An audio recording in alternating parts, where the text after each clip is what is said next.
don't matter.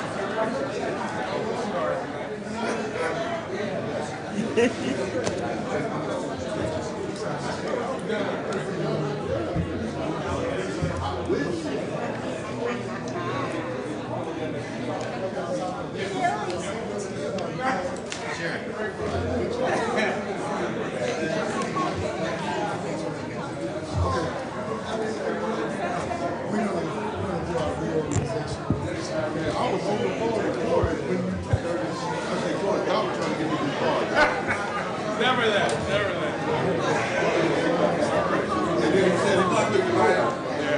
Council members, please take their seats. Like there. I know you got to. You want to say it when you was up there.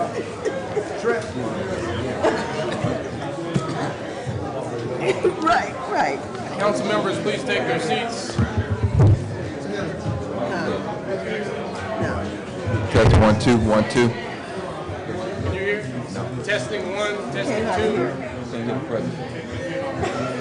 Testing 1, testing 2. Testing 1, testing 2. Is it working?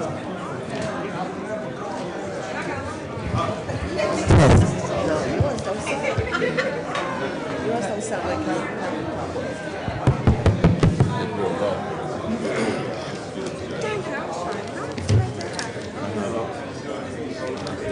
Not yet.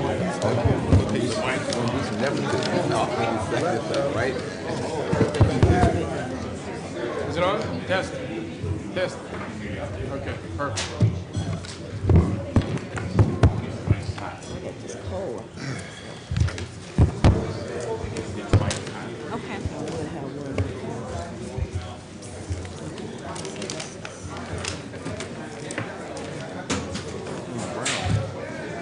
Here we go.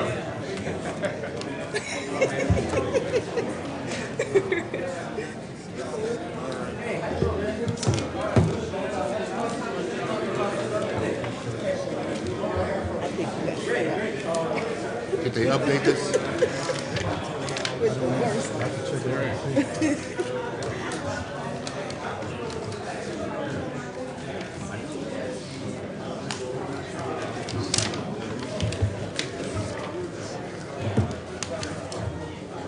Oh, that means it's wrong.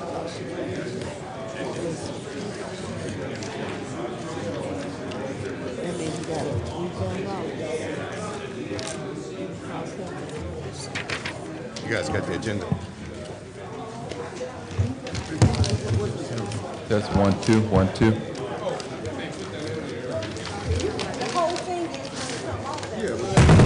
That's what you gotta do.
15 near Grant.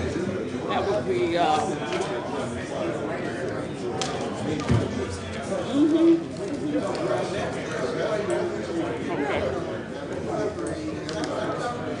No, that's not me. This is, oh. Okay. Okay. Hey, how are you, Todd? How are you? Fine. Okay. No, 15th near Grant? Yes, ma'am. Yeah, that's Ty. Yes, ma'am.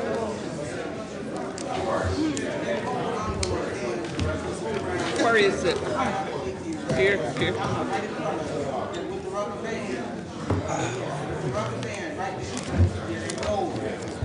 Oh, okay. Still doing the same work. I guess they still have.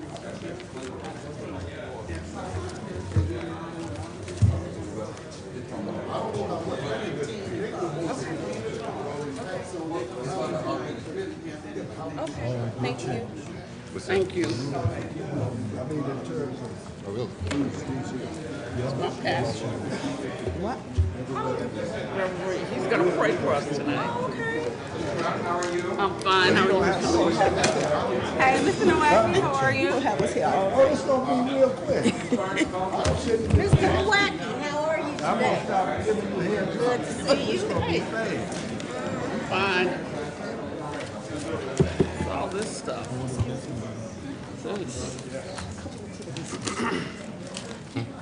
It ain't even time. Sorry. 30 seconds. Ron? I need more than 30. Phone's on. Are you having committee meetings Monday? If you have any. You know? I now call to order the January 28, 2020 meeting of the Gary Common Council. We will begin with our prayer and pledge of allegiance. I want to thank Pastor W.N. Reed of New Mount Moriah Missionary Baptist Church, who also happens to be a resident of the 1st District, and we both share West Tennessee as a hometown. And he's also Councilwoman Mary Brown's pastor. That's right. So we're delighted to have Pastor W.N. Reed to do our opening prayer, followed by the Pledge of Allegiance. Would everyone please stand who can?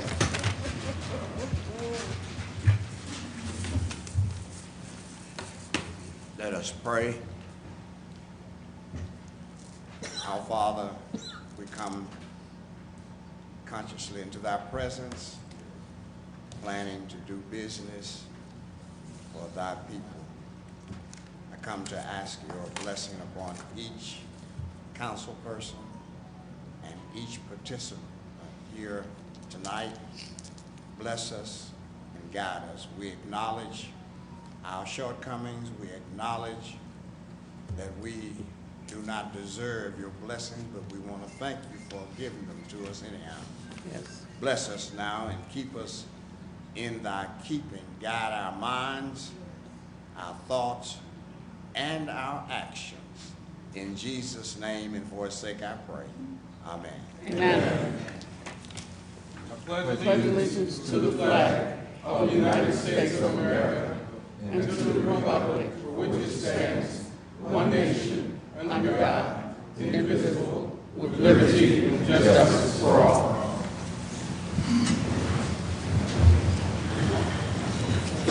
Thank you again to Pastor Reed and to all the members of the public for being here today, and those who are joining us on Facebook Live as well as on television and radio. We bring you greetings from the Gary Common Council.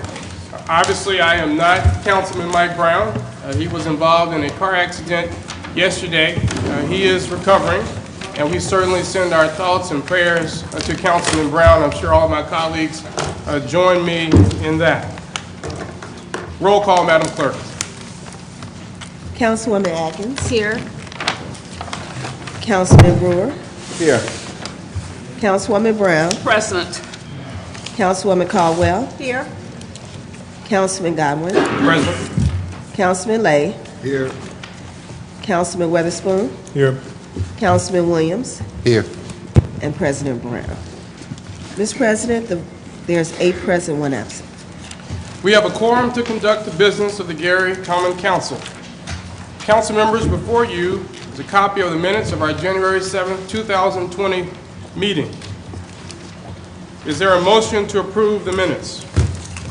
Mr. President, I move that the minutes from the 2020 meeting be adopted. Is there a second? Second. It's been moved and properly second. Any question or comments? Discussion? Seeing and hearing none, roll call, Madam Clerk. Councilwoman Atkins, Yes. Councilman Brewer, Yes. Councilwoman Brown, Yes. Councilwoman Caldwell, Yes. Councilman Lay, Yes. Councilman Weatherspoon, Yes. Councilman Williams, Yes. and President Godwin. Yes. Mr. President, the vote is 8-0. For the vote of 8-0, the minutes of the January 7th, 2020 meeting are passed. We're going to depart slightly from our agenda this evening. I'm going to ask Dr. Vanessa Allen McLeod of the Urban League of Northwest Indiana to give a brief presentation on the Gary Census Poster Contest.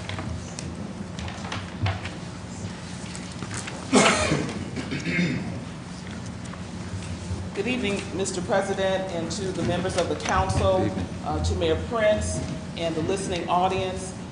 I'm here to encourage you to count everybody in your house. If anybody is sleeping on your couch for 3 days out of the week, count them. If your grandmother is staying there, your grandfather, count them. We have to count everyone. If someone has a baby before April 1st, count that child. We're going to the highways and the byways. We're going to the nursing homes, the housing complexes to make sure everyone is counted. I'd like to yield and let Mr. Justin Harris, he is the lead of our media committee, talk about the poster contest. He met with 2nd District councilmen last night and many of the precinct leaders in the community, and I'd like him to talk more about the contest of the census. Count everybody. Good evening. Before I get started, I'd just like to say thank you for allowing us to talk about the census and promote its importance to the city. Ditto to what she said, I count, you counted. As a committee, we decided we wanted to engage our community, right? It's very important to get involved in the civic responsibility. And so we created a poster contest, art poster contest. This contest is open for kids from pre-K all the way to college. They have to be a Gary resident, they have to be a Gary student, whether it's public or charter, right? Prizes are based on a category. So pre-K, $50, elementary school is $800, middle school is $200, high school is $300, for college students it's $400, and on top of that, the charity is a $500 prize. Now, this artwork, this original proposal, it has to be an original piece, will be displayed throughout our community, and it will be used to encourage us grown folks to fill out that form and get it in mid-March, right? Because we all understand how important the census is to our community. We all understand that a substantial amount of federal and state resources depend on a good count, right? And we want to get our fair share. And that's, you know, if you are a concerned citizen, that's one of the things that you can do to ensure that we get our fair share, right?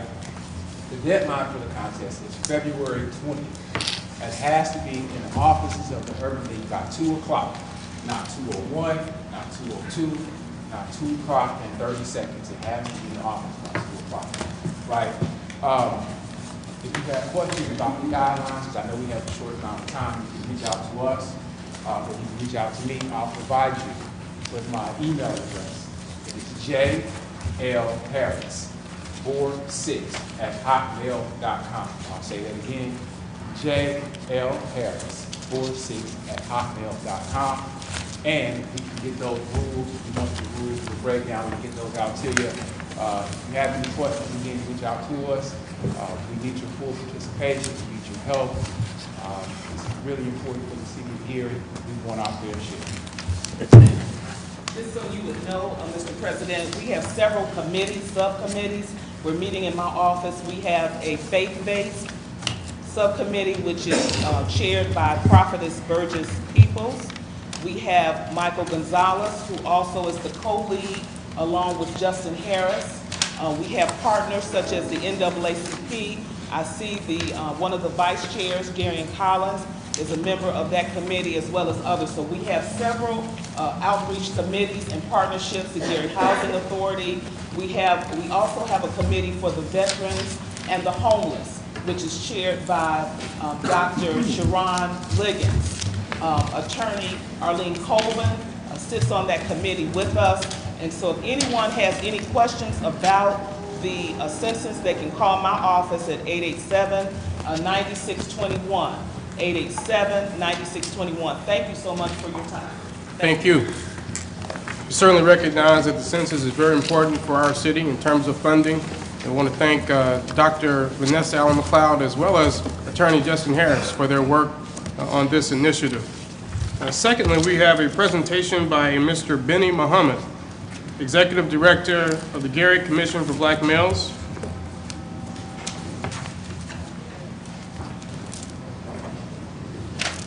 Thank you. Thank you. Mr. President, and greetings, Mr. President, members of the council, Mr. Mayor. Thank you. Again, my name is Brother Benny Muhammad. I'm a resident of Gary. For the last 11 years, I have served as the Executive Director of the Gary Commission on the Social Status of Black Males here in the city of Gary. And I'll give you a little history, and I'll make this quick. The Indiana Commission on the Social Status of Black Males was legislatively established in 1993 to identify and recommend public and legislative remedies to improve the economic, educational, health, criminal justice, and social status of black males in Indiana. Indiana State Representative Dr. Vernon G. Smith was one of the vanguards in establishing the commission on the state level. From that beginning, a commission was established in 9 Indiana cities. The Gary Commission on the Social Status of Black Males was established by the Gary Common Council in 1995, I believe it was. But for whatever reason or reasons, the Gary Commission was never sustained. The commission was brought to my attention in 2008 by one of the late Mayor Rudy Clay's consultants who knew me personally and knew my history of working with black males and trying to uplift and striving to uplift them. He consistently brought this opportunity to me, and I repeatedly declined prior to agreeing to take a look at it. My spirit was coming under conviction. I spoke with the mayor, Rudy Clay, at that time, and he directed me to the city council. Meeting with Councilman Kyle Allen, I received the appointment as the executive director of the commission as we were having dinner and discussing my desire to resurrect a defunct commission. The mission of this commission, the Gary Commission on the Social Status of Black Males, is to study the social conditions of the city's black male population, develop strategies to remedy or assist in remedying serious adversities, and make appropriate recommendations to improve the education, social factors, employment, health, criminal justice, and other circumstances for Gary. The commission serves policymakers, public interest groups, as well as the media, community organizations, and members of the general public. After being given the appointment, I contacted the State Commission and introduced myself, and my question was, okay, what's next? Being that I didn't have a predecessor to direct me in this. I was directed to the Michigan City Commission, who I was told was one of the more active commissions in the state of Indiana. After making that acquaintance, I was invited to attend one of their meetings, which I did. And then I invited members from the Michigan City Commission, which is a very active commission, to attend one of our meetings that I had started here in Gary. The commissioners listed in the ordinance of the Gary Commission were never sworn in. So I was told that I would receive an office to operate from with the phone and a stipend as stated in the city ordinance in the amount of $10,000. I received the office and the phone, but I did not receive any financial compensation at that time. Months later, I was told that there was no money available for the commission when I met with the council president at that time, the chief of staff, and the city controller who held those offices, and this was in 2008. I could have walked away at that moment, but there was and is a higher calling on my life. The Creator put me in this position to serve a people that have been destroyed as a people, and I'm speaking about black men. I continued forward in my efforts to build a commission that would provide a service to my brothers in the city of Gary. My office supplies, flyers, travel expenses for attending meetings in Indianapolis, Gary, Michigan City, and Chicago were paid for 100% out of my pocket. I labored from 2008 to 2015, 8 years without any financial assistance from the city that I served, and I never missed a beat. I, as the executive director of the commission, began to develop relationships with community organizations.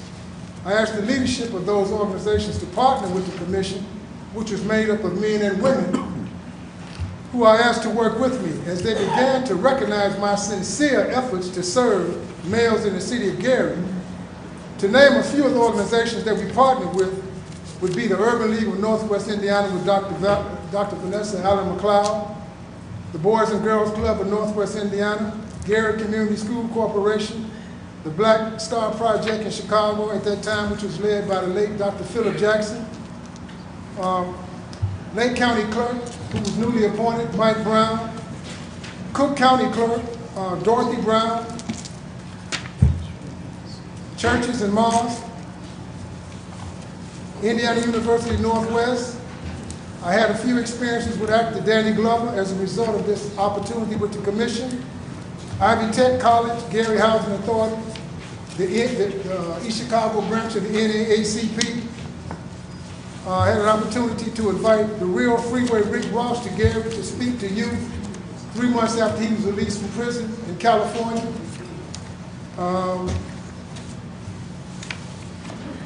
The 7 commission, the relationships were developed prior to 2016, which is when I began receiving a stipend from the city of Gary, and prior to the swearing in of the 9 advisory council members, commissioners of which 7 were appointed by the city council, 1 by the mayor, and 1 by Ivy Tech College, according to city ordinance. The 7 commission appointees are the chancellor at IU Northwest, superintendent of Gary Public Schools, the manager at Gary Work One, a health professional, which Dr. Janet Seabrook has served in that capacity for the last several years, president and CEO of the Urban League, Dr. Vanessa Allen McLeod, the chief of police, and the president of NAACP, who is Mr. Stephen Mays. What have we done? There's now an expungement legislation in the state of Indiana. Prior to 2013, there was really not an expungement legislation to speak of. I attended a full expungement summit in Chicago at Eisenhower High School that was being sponsored by the Office of County Clerk Dorothy Brown. She honored me with an audience with her during that day, and our conversation began. She invited me to return to attend one of their planning sessions for the expungement the next year, in which I did. We were having a commission meeting one night at 839 Broadway. Myself and individuals like this group here, I just invited people, man, look, this is what we're trying to do. Come join us, okay? Let's see if we can do some good. Let's see what good we can do in the city of Gary. So we were having a meeting one night, and a young man, kind of intoxicated, he staggered in, and he said, "Is this where I get expunged?" And so, you know, a light came on. I said, okay, it's time to proceed. So I went and met with newly appointed clerk Mike Brown, and we began to discuss this. He and I had a meeting with Cook County Clerk Dorothy Brown to see what she did to make that possible in Illinois, in Cook County, only to find out that the legislation that we had in the books really didn't have any weight to it, okay? There's a limited access legislation on the books for individuals with misdemeanor Class B convictions at that time, but it must be 15 years must pass since your last conviction before you're eligible to even petition for that service. So we started doing expungement informational forms here in the city of Gary on that legislation. I got a couple of attorneys to partner with me, and so we started doing expungement informational forms, informing the community of what was happening. That picked up in Michigan City, that picked up in Marion County. They started doing the same thing. They came and met with us to see what we were doing, and then that went on and on and on, and then eventually expungement law was passed, okay, and now the state of Indiana has an expungement legislation, you know, that works across the board in addition to a sealing of records legislation. Back to school supply giveaway, barbecue. We gave away 250 backpacks and fed the people in Dora Miller projects, Dora Miller Housing Development. Back in September this year, we did it for the last 3 years. We started a reentry circle for the formerly incarcerated, which is a Mr. Muhammad, we have an additional minute, and we'll need to wrap up. Thank you. So I'll bring it to a close, okay? Well, we did quite a bit as a commission, but as of this point in time, we are not functioning. I have not been offered a new contract for 2020. The commissioners that worked with me for the last few years have not been sworn in, so you know, I will rest assured that perhaps you will see the benefit in having a commission in the city of Gary. And I would like to read a letter real quick in my 1 minute that was given to me by Dr. Janet Seabrook. So I'll just leave that letter with the council, if I may. Here are reports that I will share with the council that you may keep from the commission. The 2017 annual report that's submitted to the council by May of each year. So there are 2 reports, an annual report, and there's a report from a comprehensive report that was made that we presented downstate in Indianapolis at the State House on the disparities and poor graduation rates with black males in the state of Indiana. Thank you for your time. Thank you, Brother Muhammad, and certainly appreciate your work in this area. As a black man myself, I know how important it is for us to do all we can to make a positive difference. I certainly look forward to reviewing the reports. Thank you. Now I'm going to hear from Mr. Dick Hagelberg, who is the owner of Kid Stuff Play Systems in the 1st District, and he has a presentation that he's going to offer in terms of ensuring that the new casino is family friendly. He's also a resident of the 1st District. Thank you very much. Good evening, ladies and gentlemen of the City Common Council and Mayor Prince. My name is Richard Hagelberg, and I reside at 1075 North Warwick Street in Gary.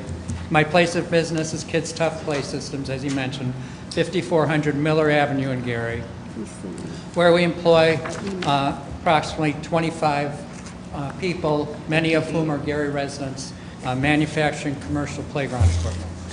The reason I am here today is to call to your attention an issue that I feel is very important to the residents of Gary and the surrounding area.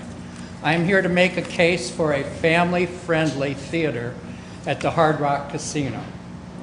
Normally at a casino theater, as with Horseshoe and the ones I've visited in Las Vegas, the route to the theater leads through the casino. Children and teens are not allowed in the casino, hence they may not attend functions in the theater either. In Gary, we need this to be different. In the birthplace of the Jacksons, it makes no sense to bar those under 21 from a venue that should be hosting entertainment for the entire family. I understand where the casinos are coming from. They want to create maximum exposure to adults to entice them to gamble.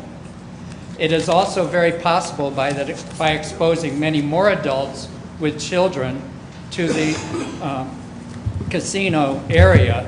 Point of order, Mr. President. And safety of the casino environment. Mr. President, Many point of adults order. will come back to play the games. Councilman Lay is recognized. I certainly believe what you're saying is important, and what the last person Well, what we're doing now is interrupting the business of the people. We've been here half an hour, and we're not taking care of council business. I think when presentations are this long, they should be made at the end of the council meeting. Thank you, Councilman Lay. If you could just wrap up in the next. One more minute. Thank you. Okay. When Holiday Star was demolished, many events ceased to exist in Northwest Indiana. That was a family-friendly environment that hosted numerous entertainers, shows, and concerts. The Northwest Indiana Symphony and Chorus, of which I am a member, lost its home. The Jackson Family Theater at Hard Rock, I just made that up, can and should be a destination for families in Gary and from throughout Northwest Indiana and Chicagoland. I call on the Gary City Council to pass a resolution endorsing a family-friendly theater and to promote whatever and to provide whatever friendly persuasion they can to ensure that the theater is family-friendly. Thank you very much. Thank you, Mr. Hagelberg. Appreciate your presentation. At our January 7th,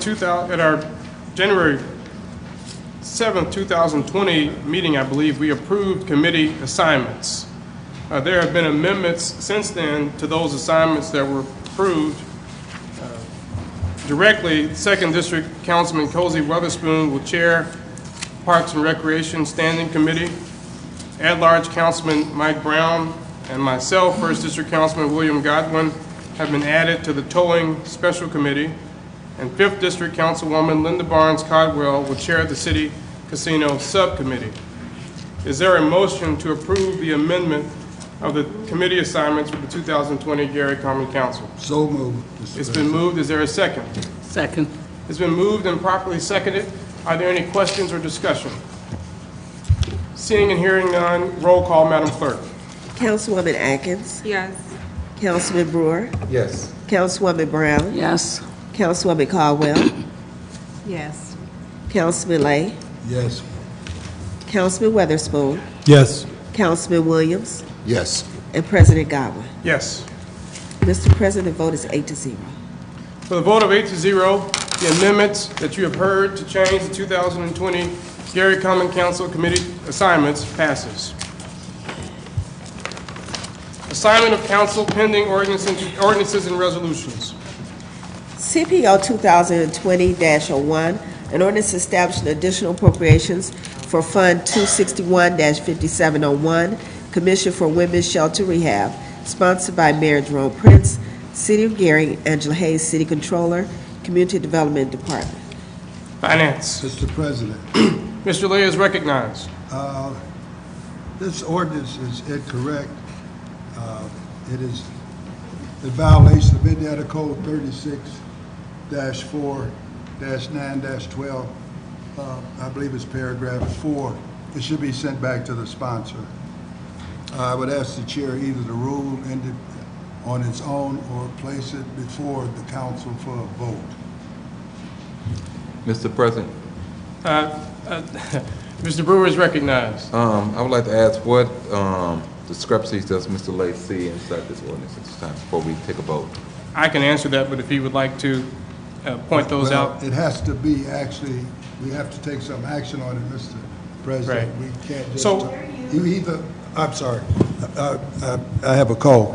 You either have to make a ruling, which would allow me to appeal the chair's ruling, or you would ask for the council to vote, and then I would tell during the course of the debate. But something has to be on the floor. Yes, so I have reviewed the ordinances that Mr. Lay refers to. Specifically, the issues are the following.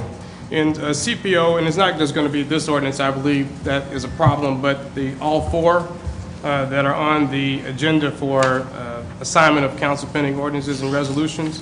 So ordinance 2020-01 is prepared by the Community Development Department with initials ADC, which I presume is the Chief of Staff to the Mayor now, Arlene Colvin, who is an attorney, but in reference to the statute that Mr. Lay has raised, she is not the Corporation Counsel.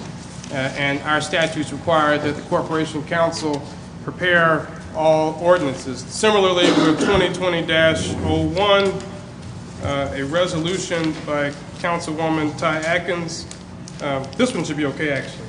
It's prepared by the City of Gary Law Department.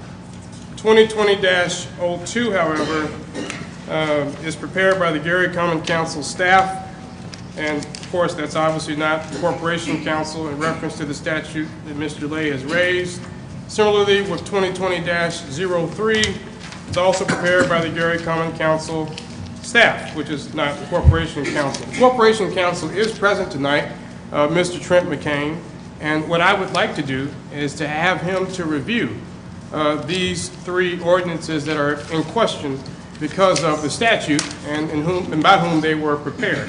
I would request that he would review these ordinances, and if there are any revisions that he would recommend, that those revisions be made tonight, if possible, by our staff, and then be assigned accordingly, and it would be prepared by the Corporation Council and not the aforementioned individuals in deference to the point that Mr. Lay raises. Point of order, Mr. Chairman. Mr. Lay is recognized. I'm not going to appeal your decision, but we certainly should not run government based upon him taking 5, 10, 15 minutes to review anything and then bring it back to us for a vote. I think it should be done in a timely manner. I believe there are certain things in some of the resolutions you would need the city controller to participate in it. We're talking in some cases about the transfer of funds in December that had to be encumbered in 2019. I don't know how they're here now. I have not had time to ask the city controller.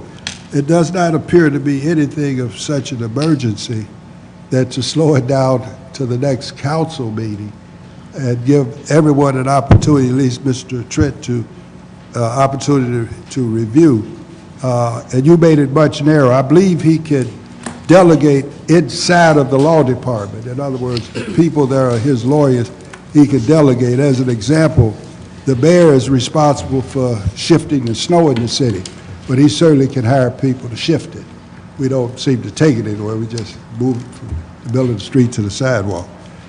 I also disagree with CPR 2020-01. That resolution, which I think may be a good idea, something should be done. It was done by the law department. Well, the law department have secretaries in it. I would assume it has other people. The statute very specifically says the head of the law department shall. It's not a discretionary statute. So again, I think it should be sent back to the sponsor. We're all new. In spite of what has been done in the past, I think it's a good idea for us to start on the right footing and just do things correctly. It may cost us 2 weeks, I would suspect, that's all. Thank you, Mr. President. Mr. Chair. Mr. President? Councilwoman Atkins is recognized. Thank you. So just to get clarification, so CPR 2020-01 was actually prepared by City Attorney Rodney Poe.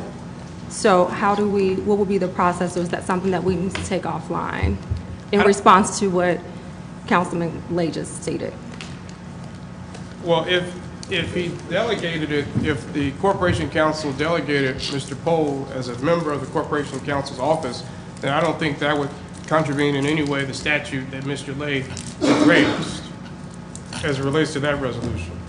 Okay. I think the other ordinances, however, do present an issue, and I certainly am sensitive to the concerns that Mr. Lay recognizes.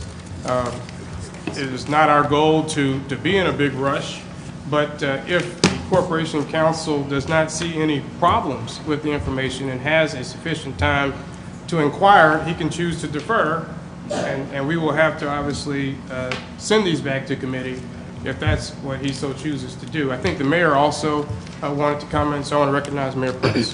Thank you, Mr. Chair. So just briefly, CPO 2020-01 was actually a carryover ordinance from last year. In terms of who prepared it, the Chief of Staff simply inserted her name. I would actually defer to the comments of Councilman Lay and that we send it back and give us an opportunity to make sure that it's prepared properly. Thank you. Okay. Mr. President, am I to understand then that 2020-01, 02, and 03, all three of those ordinances need to be sent back? Correct. That is the request that I believe Mr. Lay To is Corporation making. Council. Mr. President, Mr. Brewer is recognized. and also to echo that, and including in 01, what is the preference of Mr. Lay? Are you saying that a name should be there at a corporation council instead of just saying the City of Gary Law Department? Are you talking about 2020-01? Yes, sir. Yes, probably all of them. Which, 02. Where it has prepared by, it which has, one are you, 220-01? the last one, CPR 20. Yes, yes, you would have to read the statute. It appears, it may appear that I'm nitpicking. It's unfortunately, I read the statutes. The statutes said very specifically, and I certainly, I'm glad that the mayor agreed, the statute is very specific how things must be done. You cannot supersede the Indiana statute because it's the doctrine of supremacy. So we're new, why not do these particular things right? And in reference to a question that Councilwoman Brown asked, look and see who prepared the document. Just 02 or 03, see who prepared. Right. There is where the problem is. A lot of law is being violated. Well, Mr. President, I know in the past it has had names in place there, so I do understand what Mr. Lay is going with this. Yes. Absolutely, and I certainly agree with his reading of the statute, and I also believe that the Corporation Council or a delegate thereof should be named as the preparer of our ordinances. Is there a motion to defer CPO 2020-01, 2020-02, 2020-03 back to the Finance Committee? No. No, it's not in the committee. We move from the agenda. We're moving it from the agenda, and it will be brought back at our next meeting. Is there a motion to strike the aforementioned ordinances from tonight's agenda? So move, Mr. Chair. It's been moved. Is there a second? Second. I move to amend by an addition to add CPR 2020-01, because again, it does not follow the statute. Well, he mentioned that one also. No, he No, I didn't. didn't. I just did No, he didn't. 01, He only- 02, and 03. Mr. Chair, 2020, Mr. Brewer is recognized. I'll make the motion that CPO 2020, 01, 02, 03, and CPR 2020, 01 be removed from our agenda tonight. Second. It's been moved and properly seconded. Is there a question or any discussion? Only a quick comment. The next council meeting is just next week. Right. So next Tuesday, February the 4th, and I think it would be appropriate perhaps if Mr. Lay could clarify exactly the language he would like for prepared by to ensure that we are in conformance with the law. In all due respect, Mr. Chair, but I'm not the attorney for the council. I believe that is a task that should be given to Mr. Williams. No, I'm very serious about that, because I have a certain skill does not mean I take on the role. I'm the same as any council person here. I have one vote. One vote. So if you want something looked at, either it would go to Mr. McCain, or you could, of course, ask Mr. Williams to take a look at it and refer back to Mr. McCain. Absolutely, well taken. I do hope that there is some clarity to ensure that we don't face this same issue next Tuesday if a particular wording is not right under the prepared by. Roll call, Madam Clerk. Councilwoman Atkins. Yes. Councilman Brewer. Yes. Councilwoman Brown. Yes. Councilwoman Caldwell. Yes. Councilman Lay. Yes. Councilman Weatherspoon. Yes. Councilman Williams. Yes. And President Godwin. No. Mr. President, the vote is 7 yes, 1 no.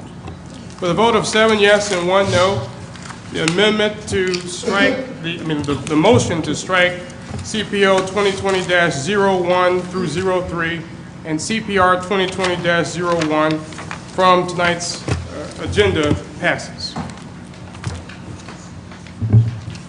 Mr. President, is pending orders and resolutions on first reading. Thank you, Madam Clerk. This time, we will have special and select from council members. Mr. President. Councilwoman Barnes Caldwell is recognized.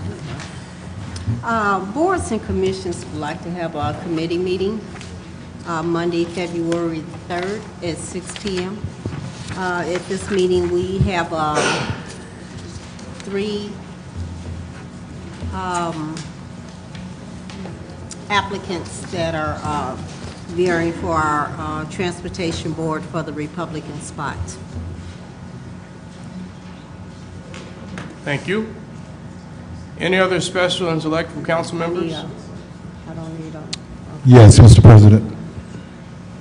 Yes, last night, January 27, 2020, we had a first meeting of the Art, Culture, and History Committee. And just to report out on that, it was a very interesting meeting.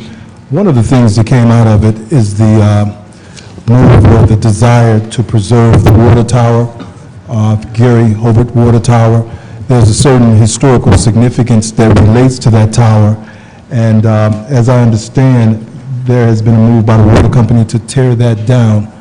The Historic and Cultural Committee is very interested in trying to make that a historic landmark, as it represents a certain amount of history in this community. So Mr. Mount, I believe he was the account manager there, he's leading the charge to have that taken down. I am going to meet with him myself and set up a meeting. And Mr. Mayor, I'm going to ask if you could also get involved in that as well, in seeing what we might be able to do to preserve that tower and to preserve some of Gary's history. Thank you. Thank you, Councilman Weatherspoon. Mr. President. Councilwoman Atkins is recognized. Thank you. Just have a couple announcements for the citizens. Dr. Vanessa Allen McLeod is here from the Urban League. She did a great job on our first meeting on January 7th, giving information related to the scholarships that are available. So I want to take this time to reiterate that the Urban League has a list of scholarships available for our seniors throughout the city. And I'm going to do a shameless plug for the scholarship that I actually sponsor. It's in recognition of my mom. Her name is Dr. Connie R. Horton. Today is actually the anniversary of her transition from the earthly world that we know. But in response to that, my mom was an advocate for education. She loved her city. One thing that she always told me was that she was not a good student. She was an average student. And so as I grew up here in the city of Gary, school was very easy to me. And so she will always tell me to be blessed and be thankful for that. So the requirements of my scholarship are not that strenuous as we usually see because of that. Students are able to get a $1,000 scholarship. The only requirement is that they need to have a 2.5 GPA and have to give us a short essay in terms of what YOLO means to them. And so for those who don't know the acronym, YOLO is you only live once. So I just want to point that out. Those scholarships, again, are available and are managed through the Urban League of Northwest Indiana. The website is urbanleagueofnwi.org. There is an education tab, and under that tab, there's a selection that has the list of scholarships available. Also coming up this week, I do have my first community event, which is called Table Talk with Ty. These are informal events to give constituents of the 4th District ample opportunity to kind of have community discussion. So these discussions are, what are you looking for? You know, what do you want us to work on from a community standpoint and a livability standpoint? Our community forums will start in the month of March, and those are very direct in terms of what are we reviewing in our public portion, the reason why I voted the way I did, et cetera.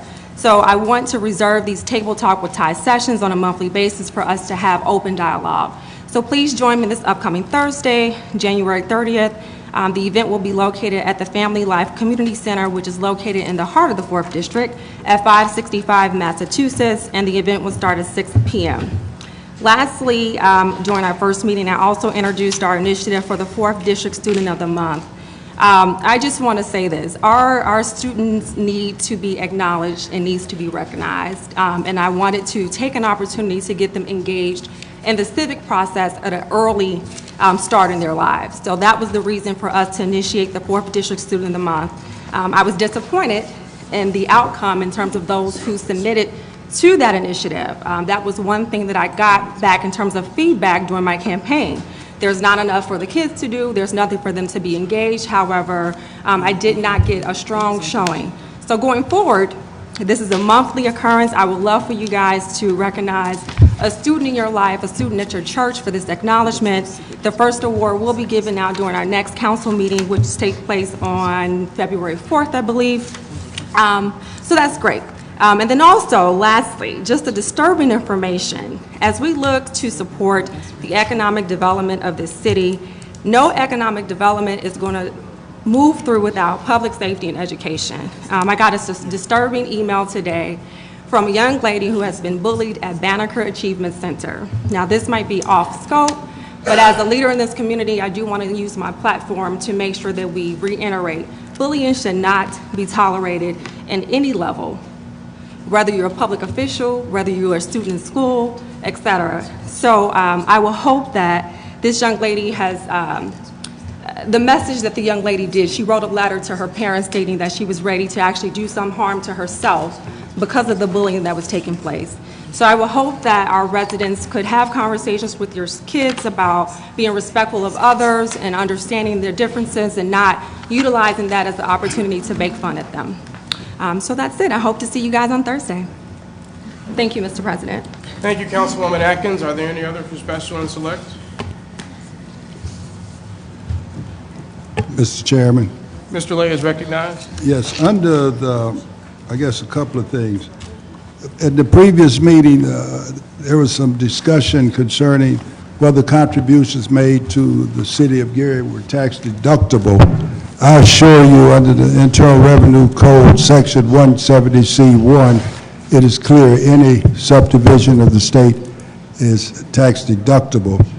Had an extensive conversation with Mrs. George over the Rainbow shelter, or I guess the women's shelter. I absolutely support that, and I will be helping her set up a not-for-profit corporation and to raise money in order to get her tax exemption. That simply will make their program a lot easier, and what they're sitting here now can cease, but at this point I have no objection to the way we did it at the last meeting. There's a couple of things I believe we need to do as a council. If it's already has been done, then I apologize.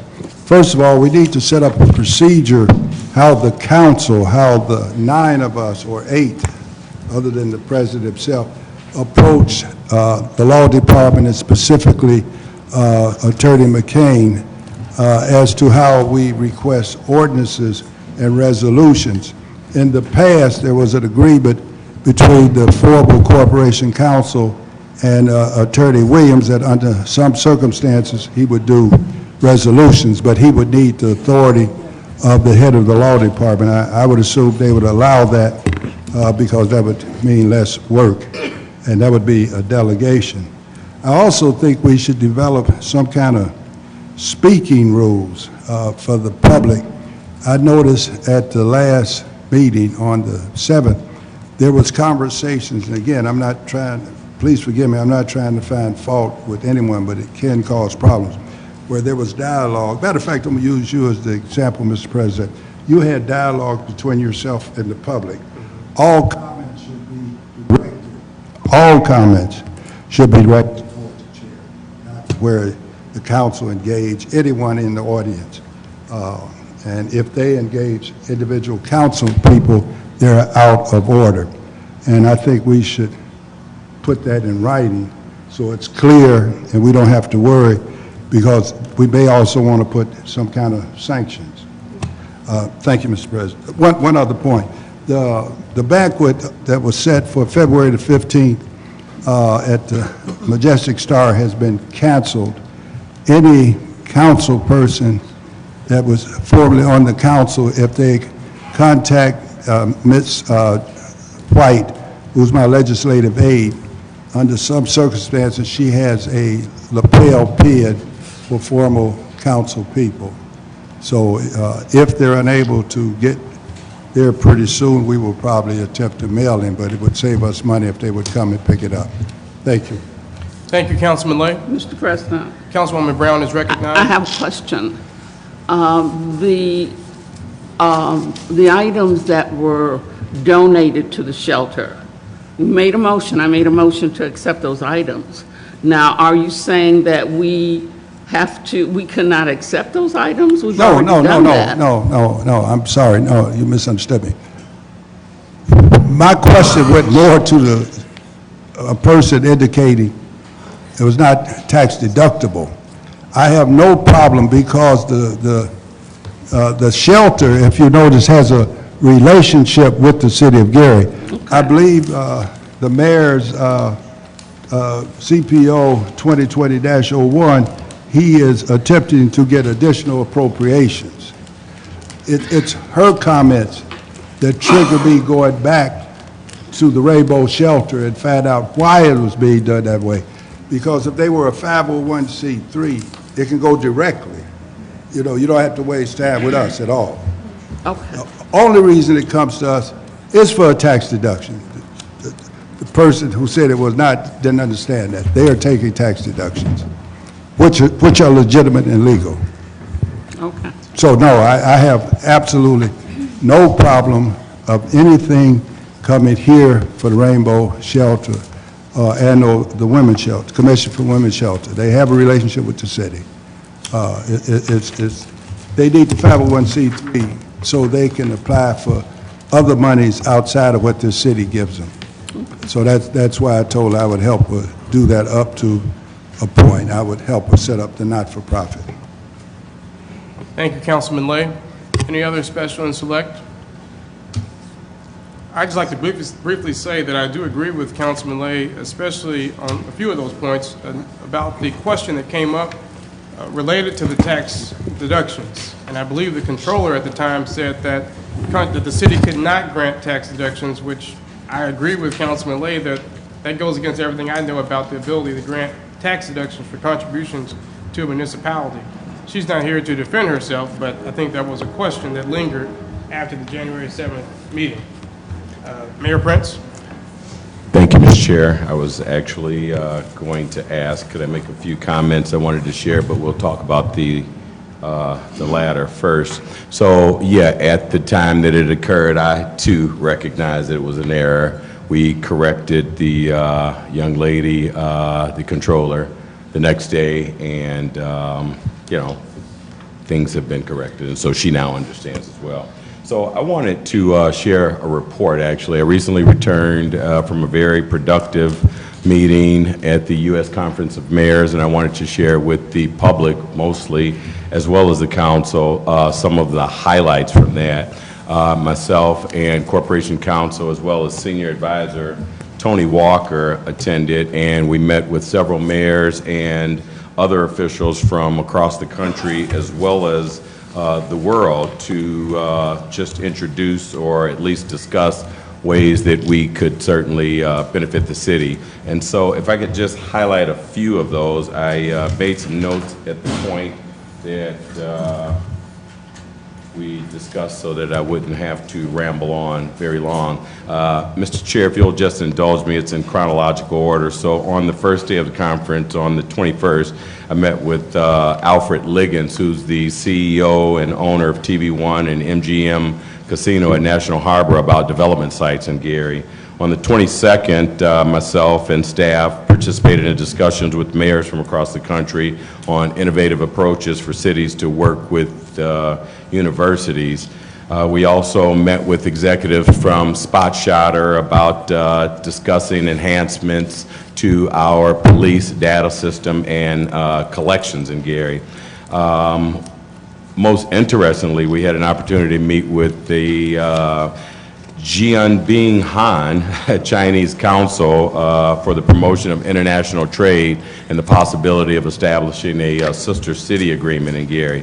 On the 23rd, we participated in best practices sessions with other mayors to explore innovative educational and economic development opportunities in the city, as well as the enhancement of workforce development in the future. We also had an opportunity to engage with Mayor Lightfoot from Chicago and discuss innovative ways to enhance public safety, which was a panel that she actually chaired. On that same day, we met with Curtis, or Matt Curtis, that is, CEO of Smart City Policy on municipal regulation and short-term residential lodging. Finally, on that day, we met with a representative from NTT Data Services, which is a Japanese country, at the residence of the ambassador, and we talked about the installation of police surveillance sensors around the city. Mr. Chair, just a little longer. On the 24th, I had what I consider to be the most productive meeting with Secretary of HUD, Ben Carson, and later that day had an opportunity to also engage with Hunter Kurtz, who's a very high-ranking official of the Department of HUD, and they both expressed a particular interest in the city and expressed their desire to want to participate with us and help to advance the city. All in all, Mr. Chair, it was a very productive meeting, and we look forward to sharing some of the other events and results with the council as well as the city. Just a couple of other items, if I may. You know, in the past, especially during the campaign and all through the transition period, we talked a lot about reimagining Gary, and very shortly we'll share our vision of what that means to reimagine the city.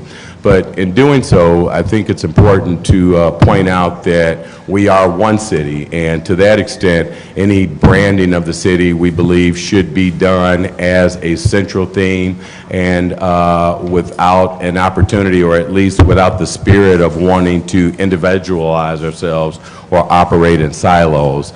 I think it's very important that as a mayor, I certainly lead the charge in that, and I think it's equally important that we unite as a body, as well as this council, to present our best foot forward in a united fashion. Lastly, or actually there's two more items, Mr. Chair, if I may.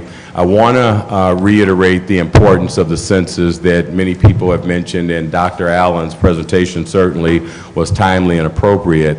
As she stated, there are members of my staff that actually work with the census, and I just think it's important that as the mayor, certainly lead the charge and reiterate the importance of every citizen, every man, every woman, every child being counted, because that translates into additional revenue, or in the instance where we aren't counted, lost revenues for the city.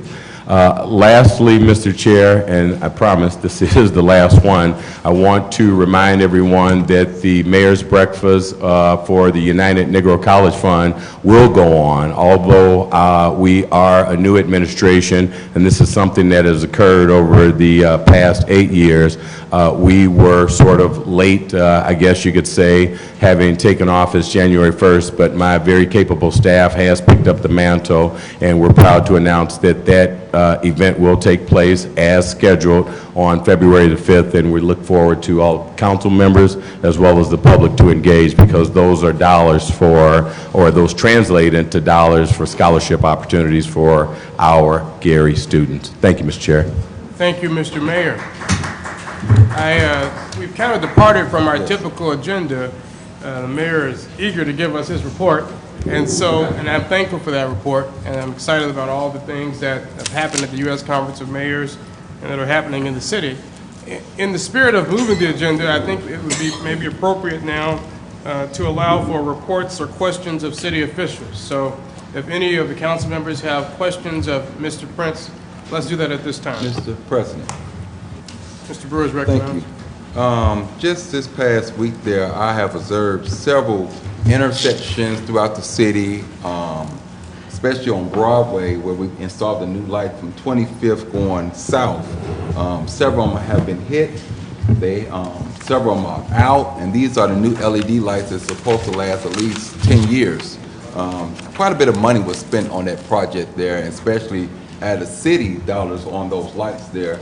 And I just wanted to know from the administration, do you all know anything about some type of contract agreement with the installers or some type of warranty that was put in place for that situation there? But let me continue with the lights there.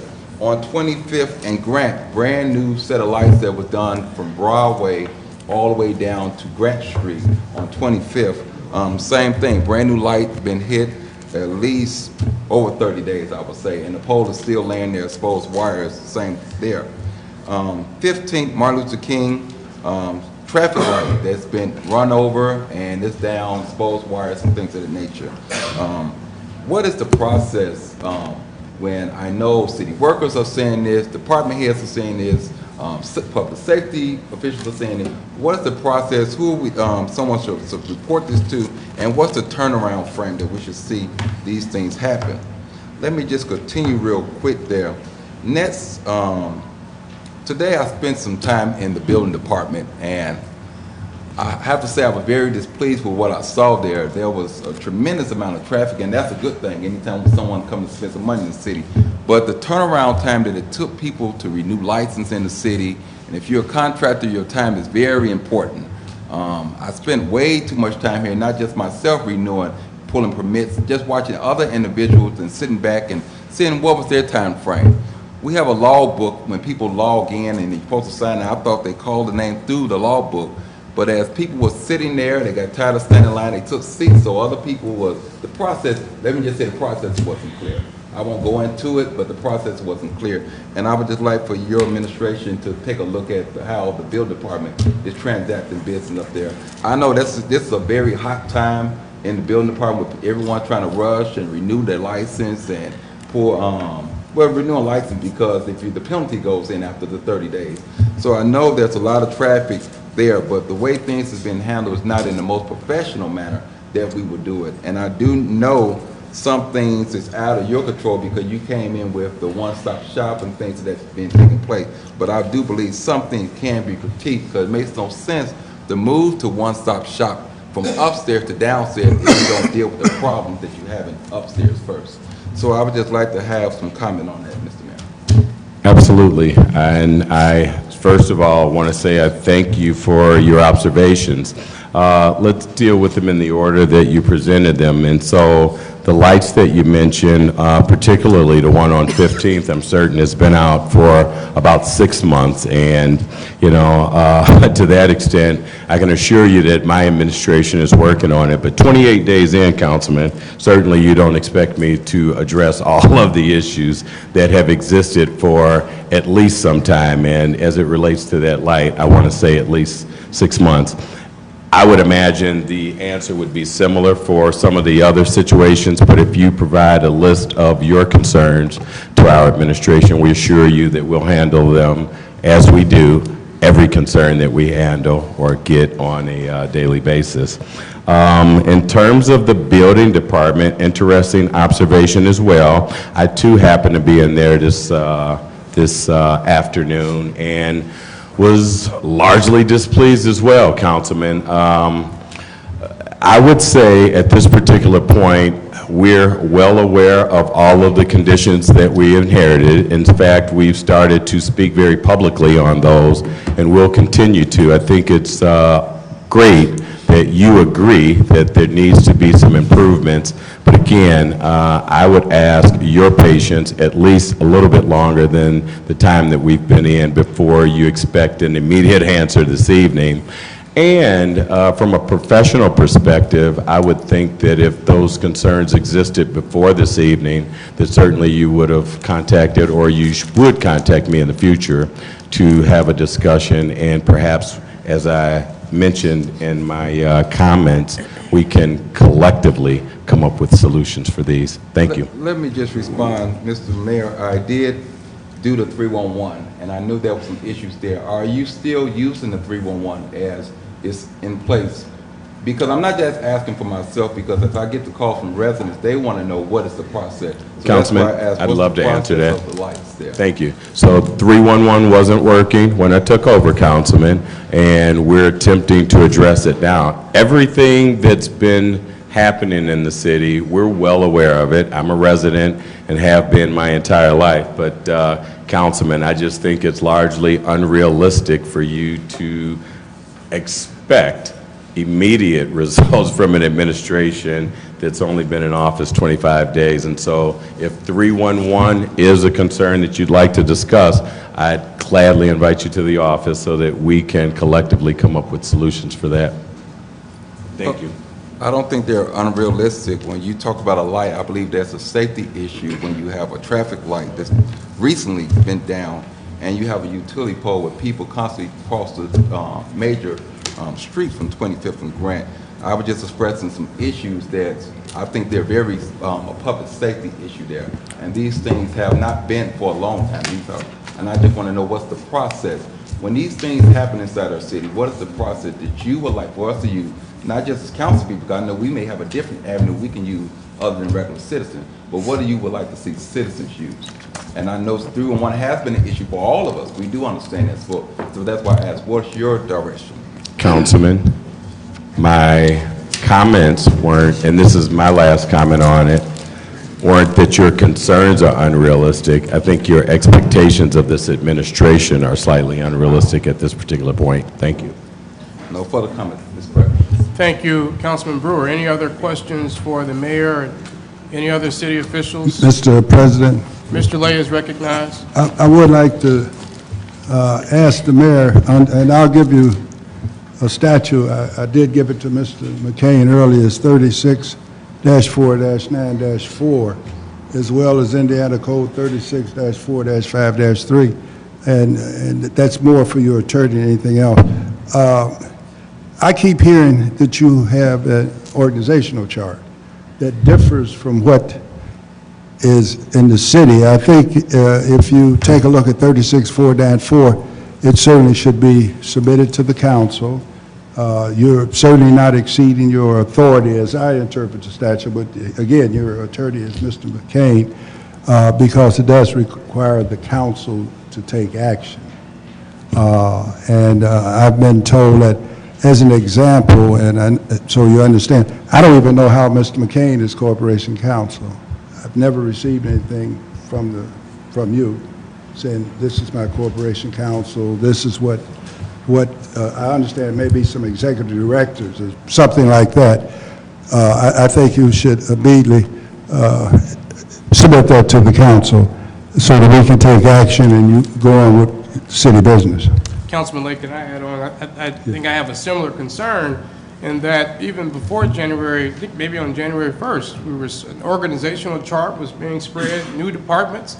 I was in the council office and somebody told me I'm director of data and analytics. I've never heard of that department before. And we are a month in, and this council has not been presented with any of those changes. We have not approved any of those changes. And Friday, we will have had 2 pay periods.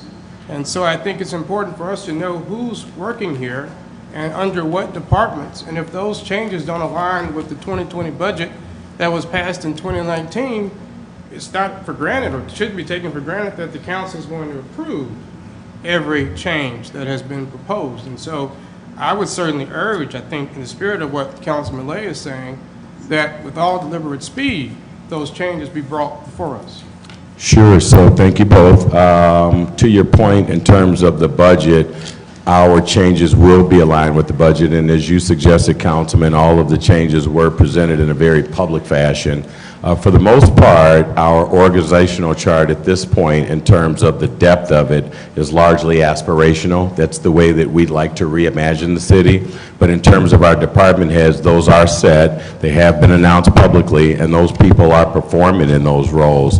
To your point of when we'll present it to the council, we'll present it when it's in its completed form. We don't want to piecemeal anything to the council, and I believe the first presentation will be at the second meeting in February. But please know, both of you, that we're working as expeditiously as we can, in addition to addressing the day-to-day business of the city. But I think what's most important is that we're not moving outside of the appropriations or the budget that was set last year. And in terms of our structure, as the councilman pointed out, we're certainly within our purview to establish a new structure, one that we think functions, one that we think addresses the issues that Councilman Brewer pointed out, and one that we think will benefit the citizens of the city. And that's largely what we're doing. Thank you both.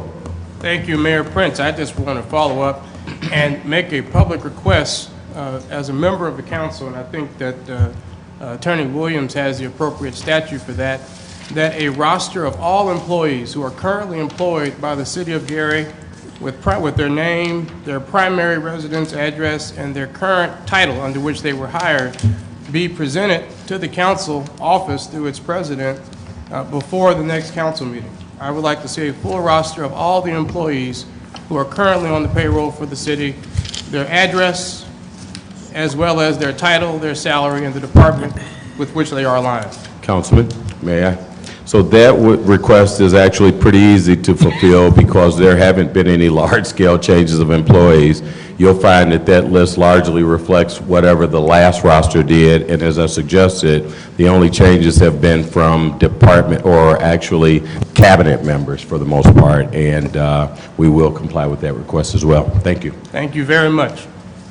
Any other questions? Just a point of order, Mr. Councilman Chairman, Lay. in the future, would you please give it to the mayor in writing and give us a copy as opposed to verbal? Government is basically run based upon something in writing. I think since he's here, he can respond, he should do it. But I'm saying in the future, let's give him stuff in writing. So we all remember, other than it's probably in the clerk's minutes, Right. so that we know exactly what we're asking for, because he is required to do it. But I think it'll make it a lot clearer if you give it to him in writing, as opposed to verbally. Councilman Lay, your point is very well taken. Any other questions, comments? Mr. Chair, Mr. President, Councilman sir. Brewer is recognized. The snow plan that we was given here, there's a few changes that might need to be made. A couple of names that's no longer employees of the city are on here as contacts. I'll make sure that a copy is distributed, but I didn't want someone to start calling numbers, and these people are no longer employees of the city. So just for the record of the council, we make sure you get an updated snow plan with the correct names and telephone numbers. Thank you, Mr. President. Thank you. Any other questions for city officials or for the mayor? I have one final question, and that is, I know that on the first week, there was a press conference held at Edison School, and city officials, as well as Gary Sanitary District officials, personnel, and equipment were used in the removal of debris. I'm glad the debris was removed, but I have two questions. Number one, since that property is not owned by the city, but owned by the Gary Community School Corporation, I wanted to know, was notice a citation, a code enforcement citation? Was there a notice given to the Gary Community School Corporation that they had a debris issue? And secondly, either way, since city resources, both personnel and equipment, were used in those activities, have they been billed, as would private residents be billed if the city removes debris from your property? Would you like an answer for that? Yes. So, Councilman, right now, we don't have an answer for that, and as the councilman suggested, if you guys are going to have questions of a very specific nature, it would probably be better served if everyone could be presented with those questions, and so that we could have proper answers. I don't think anyone would argue, especially if you live in that community, with the fact that the debris was removed. I don't think any of the residents in that particular area had any issue that we brought light to the situation, and consequently, I talked with Dr. Marikas the other day. He actually thanked us for doing it because they've gotten more attention to those properties than they've gotten in the last few years, and so I think your questions are valid, Councilman, but if you expect answers of a very specific nature, it probably would serve us all better if we could have at least an hour's notice so that we could prepare. Thank you. Thank you. I only raise it because we do have ordinances, and I think it's appropriate that we follow proper protocol and that we treat public entities the same as I would be treated as a homeowner or any other property owner. We just can't do vigilante removals of property and follow the law whenever it's convenient for our goals. That's simply the point that I wanted to raise. I don't think you could come to any private property owner and simply remove property without first giving them a notice that you're going to do that, and certainly they would be billed if they came to the city court after having received a citation and they didn't correct the violation themselves. Councilman, I actually disagree with you there. I believe as a city and as an administration, we have a responsibility to provide the most conducive environments for our residents, and if that means operating or making a decision that fosters that type of environment, then I believe we're well within our rights to do so. And again, I'm fairly certain that The residents over there were grateful that the trash that had been there for years was removed. And so in terms of property, it's a little differently than what you're presenting. It wasn't property, it was trash. Yes, couches and televisions and other debris. I'm just simply saying that the laws of the city should be consistently followed. We have ordinances, we have protocol, we have process, and we should treat private homeowners and private property owners the same way we treat public entities, even when the media is not present. I don't have any further questions. Are there any other questions? Yeah, I do. Councilwoman Brown? Yes, I do. We had the council members all, I'm sure, got an email or a text message saying that we were going to have a meeting with the mayor.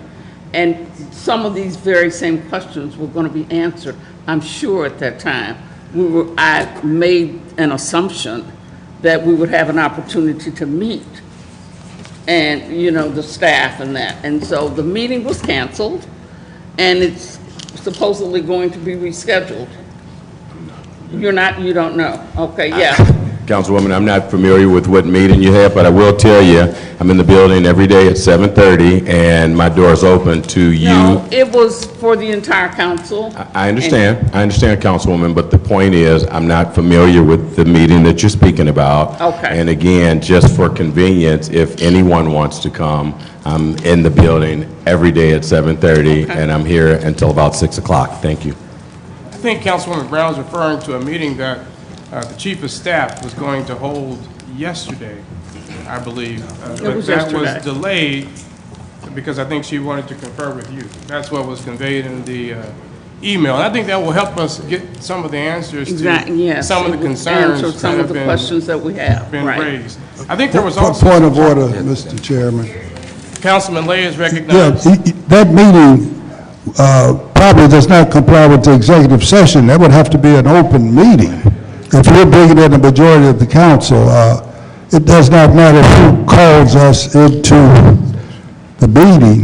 Once we move with greater than 5 or a serial meeting, that would have to be announced, and the public would have an opportunity to hear and see what we're doing. We certainly can restrict them where they do not have the right to speak. That's a privilege that we're given to them, because it wouldn't be a meeting held in the it wouldn't be a public meeting, it's just being held in the public. So that would be fine, but she would have to, we'd almost have to do it in the Cleo Western Lounge, where the people could come into her office, or you're violating in there an open door law. And I guess I'm over that committee, so I'm telling you now. Okay. Thank you, Councilman Lay. Any other questions? Thank you. So, I'm assuming there's no more special and select from council members? All right. Madam Clerk, ordinances and resolutions on third and final reading. CPR 2019-09, a resolution by the Gary Common Council in regard to the Gary Community School Corporation, sponsored by Lavetta Sparks Wade, Councilwoman of the 6th District, Gary Common Council. I'm going to ask here that our city council attorney kind of explain the situation with this resolution and offer his legal opinion on how we should proceed. Thank you, Mr. Chair. CPR 2019-09, little historical facts. It was never signed by the then council president, Councilman Brewer. Subsequently, it was never signed by, of course, the then sitting mayor, Mayor Karen Freeman Wilson. Because of that, it's the first time in my tenure that has occurred. I've researched the law, I've looked at the statute. The only way I can think that we could deal with this in the legal manner is to treat it as a veto, because it was not signed in 10 days as required, and for that reason, this matter would have to come back to the body. Of course, the names would have to be adjusted to reflect the current council people and the current mayor, and that's even if someone desires to sponsor this ordinance again. But it's my recommendation that you treat this as it has been vetoed, and for that reason, you strike it from the agenda. Any questions or comments from council members? I agree. Wow. President Godwin. Councilman Brewer? Yes, the reason, I want to get a reason why this ordinance was not signed at the last meeting. There was a lot of discussion on this ordinance here on the floor, and a lot of amendments was done on the floor. And when the amendments came for me to sign them, they was not what we discussed on the floor. So I was not going to sign something that was different from what we agreed to on the floor. So therefore, I refused to sign it. Therefore, it could not go to the mayor. And at this standpoint, there's no way I can sign it now and send it to the current mayor now because he has no knowledge of what we was dealing with at that time. So I do agree with Attorney Williams. It does need to come back before the council body, and it does need a sponsor, either by someone from this body or from the administration to sponsor this ordinance here, to go further. So I will make that motion to withdraw it from our agenda at this time. Is there a second? Second. It's been moved and properly seconded. Any questions or discussion? Seeing and hearing none, roll call, Madam Clerk. Councilwoman Atkins. Yes. Councilman Brewer. Yes. Councilwoman Brown. Yes. Councilwoman Caldwell. Yes. Councilman Lay. Yes. Councilman Weatherspoon. Yes. Councilman Williams. Yes. And President Godwin. Yes. Mr. President, vote is 8-0. With a vote of 8-0, CPR 2019-09 is withdrawn from our agenda. Continue, Madam Clerk.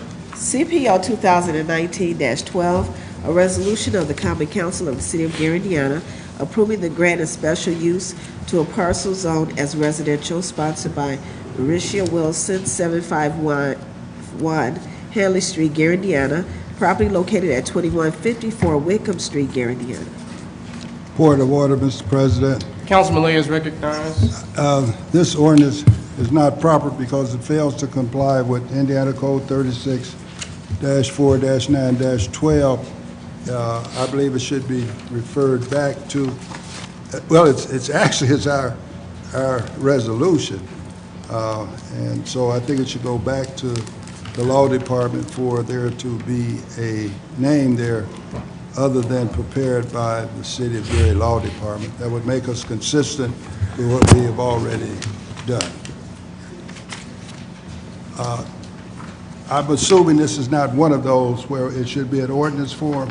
Yes. It is. It is. Well, as I understand, I have no intent of making committee meetings each time a committee is called unless I'm a member of the committee. I may make some. I agree with what I understand Mr. Williams' recommendation, how he interprets the law, that if we get the initial item by ordinance, then it should continue by ordinances. I understand the new, I guess, redevelopment. He indicated, as I understand, he did this in some other city, but there's an old adage, in Rome, you do as the Romans do, or some people say, no, you do as the Pope says. So again, if we've been doing it by ordinance, I would say they should continue to do it by ordinance. Certainly, it cannot be wrong. But I would refer that back to I guess it's redevelopment. No, the Board of Zoning Appeals. And they should take a look at that. So strike it from the agenda. Well, If I may. I'll have the City Council Attorney. Mr. Chair, thank you. Just so I'm not redundant throughout this entire process, I have had the opportunity to speak with Corporation Counsel Trip McCain. He has no objection. He understands the position of the council and my legal position, and I believe he concurs with that position. For that reason, so I don't have to address it as it comes up, that would involve CPR 2019-12, CPR 2019-13, CPR 2019-14, CPR 2019-16, and CPR 2019-17. Again, we have agreed, Corporation Counsel and myself, that all of those matters will go back. They don't need to go to committee. They simply need to be redrafted and put in ordinance form, and they will be ready by the next meeting. Mr. President. Councilman Brewer. Only thing I have a problem with, it's an inconvenience to the petitioner when we spoke about this during committee, and these changes should have been made at that time because Now, we have the petitioners here, and it's very much an inconvenience that we have almost 6 or 7 ordinances here, resolution that should be ordinances, and it's an inconvenience to the petitioner that have taken out the time to come to the city council meeting for third and final. Mr. President, Councilman Lay is recognized. that should have been discovered. I certainly don't know the petitioners, and normally I'm here for the benefit of the public. The needs of the citizens of this certainly are special, but sometimes we cannot give them special treatment. It is wrong, therefore it needs to be corrected.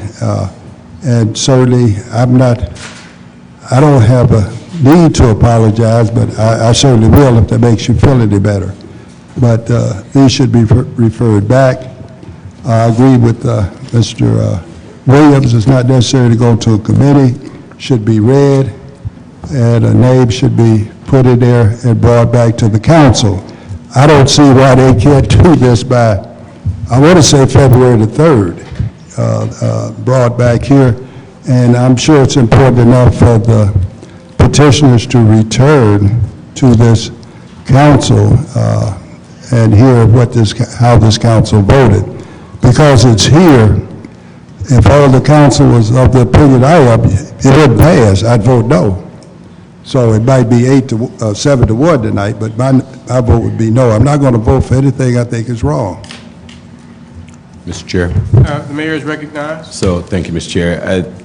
Just as a point, I think it's important to note, because of the extenuating circumstances here, that these resolutions, which should be ordinances, were carryovers from last year, and certainly something not that was created by this administration. Thank you. Mr. Bittner is present, and he was at the planning commission meeting, the planning committee meeting, which I was also present.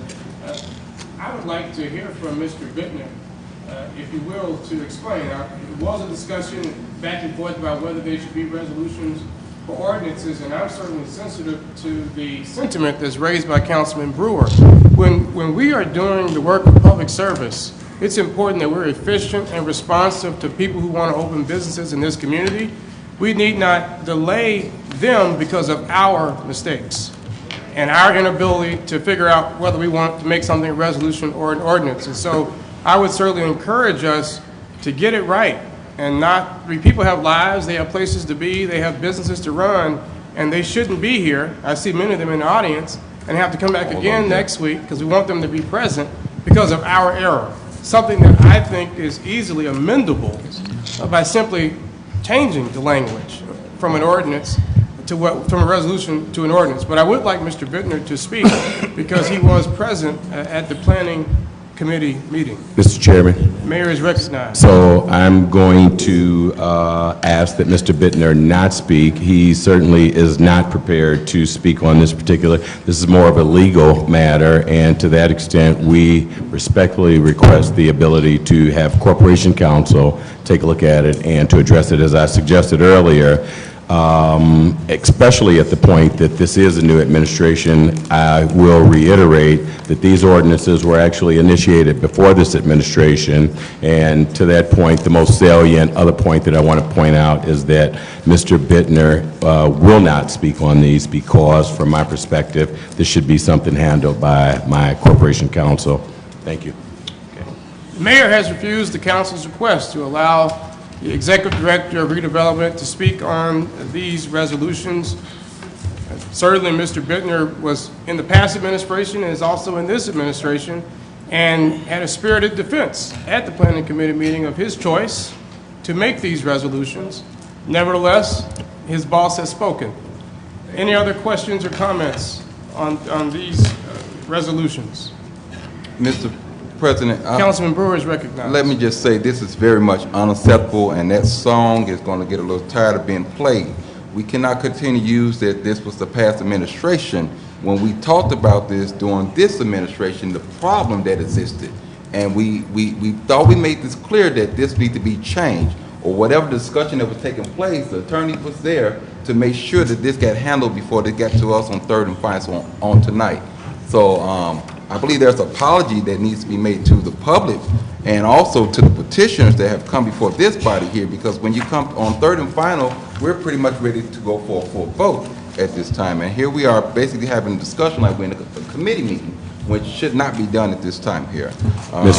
Mr. Chair. At the same time, this discussion was taking place during a committee which we outlined these problems that we saw with the resolution versus our ordinance before we even started the meeting in planning. Is there a motion to amend these resolutions to make them ordinances? Is that possible?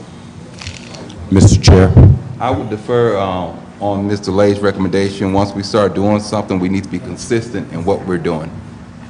The mayor is recognized. Thank you, Mr. Chair. So it's not an excuse, it's a fact that these resolutions, which should be ordinances, were established before this administration. My denial of Mr. Bittner to speak on it is simply because he's not a lawyer, and this needs to be handled by the Corporation Council. And those are just the facts, Mr. Chair. Thank you. I would only add that Mr. Bittner, to my knowledge, was the only member of the administration present during the planning committee where Mr. Bittner presented these resolutions to us. So, you know, perhaps in the future, proper personnel should be present at those committee meetings to ensure that we're all on the same page prior to coming to third and final before the general public. Mr. Chair. Point of order, Mr. President. Councilman Lay is recognized. Donald Trump is refusing to allow Mr. Bodner to testify. So let's grant the mayor an executive privilege here, if he does not want this executive director to speak. We will maybe not give him that right in the future, but let's give him executive privilege that he can do that. And we can proceed, because I'm sure my friend Reverend Reed, although you didn't say he was my friend, needs to leave the chambers. So let's say it's an executive privilege tonight. And so therefore we won't. The mayor is recognized. Yeah, Mr. Chair, and this definitely will be my final comment. You know, I'll just reiterate that Mr. Bittner, even though he appeared at the planning session, these ordinances or these resolutions were initiated long before this administration, and certainly any technicalities should have been addressed. And I agree at the point that Mr. Bittner was at the meeting, perhaps he could have addressed them then. But the point is that they weren't. And to that extent, we as an administration just want to make sure it's done properly, and we respectfully request the ability to do so. Thank you. Thank you. I would just further push that this be absolutely corrected and ready by our February 4th meeting. We need not delay business owners in our city any longer because of our inability to get things right. Any other questions or comments from council members? We need a motion. Mr. President, let me apologize ahead of time to all the petitioners that are here as I make a motion to defer these ordinances to the next council meeting. So I make a motion to defer CPR 2019-09, CPR 2019-12 to the next council meeting. Let's do them all. Okay. You can do it all. I'm asking Dr. Clerk to go ahead and read them out first. Make this motion on all of them. No, we can get rid of it. Madam Clerk. CPR 2019-13, a resolution of the Common Council of the City of Gary, Indiana, approving the grant of special use to a parcel zone as residential. Petitioner Deborah Cooper, 1131 East 19th Avenue, Gary, Indiana. Property at 2134 Ohio Street, Gary, Indiana. CPR 2019-14, a resolution of the Common Council of the City of Gary, Indiana, approving the grant of a special use to a parcel zone as residential. Petitioner Candace Turnage, 430 Buckley Lane, Valparaiso, Indiana. Property at 4630 West 10th Avenue, Gary, Indiana. CPR 2019-15, a resolution of the Common Council of the City of Gary, Indiana, adopting the 2019 Lake County, Indiana Multi-Hazard Mitigation Plan Update, sponsored by Planning Commission. CPR 2019-16, a resolution of the Common Council of the City of Gary, Indiana, approving of the grant of a special use to a parcel zone as residential. Petitioner Tatiana Williams, 1944 Matthews Place, Gary, Indiana, property at 1944 Matthews Place, Gary, Indiana. CPR 2019-17, a resolution of the Common Council of the City of Gary, Indiana, approving of the grant of a special use to a parcel zone as residential. Petitioner Sarah Brown, 535 West 35th Avenue, Gary, Indiana, property at 513 through 39 West 35th Avenue, Gary, Indiana. Thank you, Madam Clerk. Is there a motion? Mr. Chairman. Councilman Brewer Mr. is President, I'm sorry. recognized. I make a motion to defer CPR 2019-12, 13, 14, 15, 16. Not 15. I'm sorry, 14, 16, 17. Was 18? No. No, 18 is To fine. the law department. Okay. To be deferred to the next council meeting, that'll be February the 4th at 6 p.m. Second. I would just amend that to say to the law department, to be deferred to the law department to make the corrections. Correct. Well, it needs to come back to the next council. Right, meeting. and then to be presented on third and final at the next Okay. council meeting. Okay. You So okay with moved, that? yes. All right. No It's been problem. moved. Is there a second? Second. It's been moved and properly seconded. Are there any questions or discussion on this motion? Mr. President. Councilman Lay is recognized. He failed to include 18. I'm not sure why it wasn't read by the clerk. It's wrong. It's a resolution of the Common Council. It's Well, it's for different. 19-18. I think we're going to handle that one separately. He wants to handle it separate. These are all pretty much are the same Zoning ones here. variances. But I understand what you're saying, but yes. I withdraw my objection. Roll call, Madam Clerk. Councilwoman Atkins. Yes. Councilwoman Atkins. Yes. Councilman Brewer. Yes. Councilwoman Brown. Yes. Councilwoman Caldwell. Yes. Councilman Lay. Yes. Councilman Weatherspoon. Yes. Councilman Williams. Yes. And President Godwin. Yes. Mr. President, vote is 8-0. With a vote of 8-0, CPR 2019-12, 13, 14, 16, 17 are deferred to the Law Department for presentation on third and final reading at the February 4th, 2020 meeting of the Gary Common Council. Passes. CPR 2019-15, resolution of the Common Council of the City of Gary, Indiana, adopting the 2019 Lake County, Indiana Multi-Hazard Mitigation Plan update sponsored by the Planning Commission.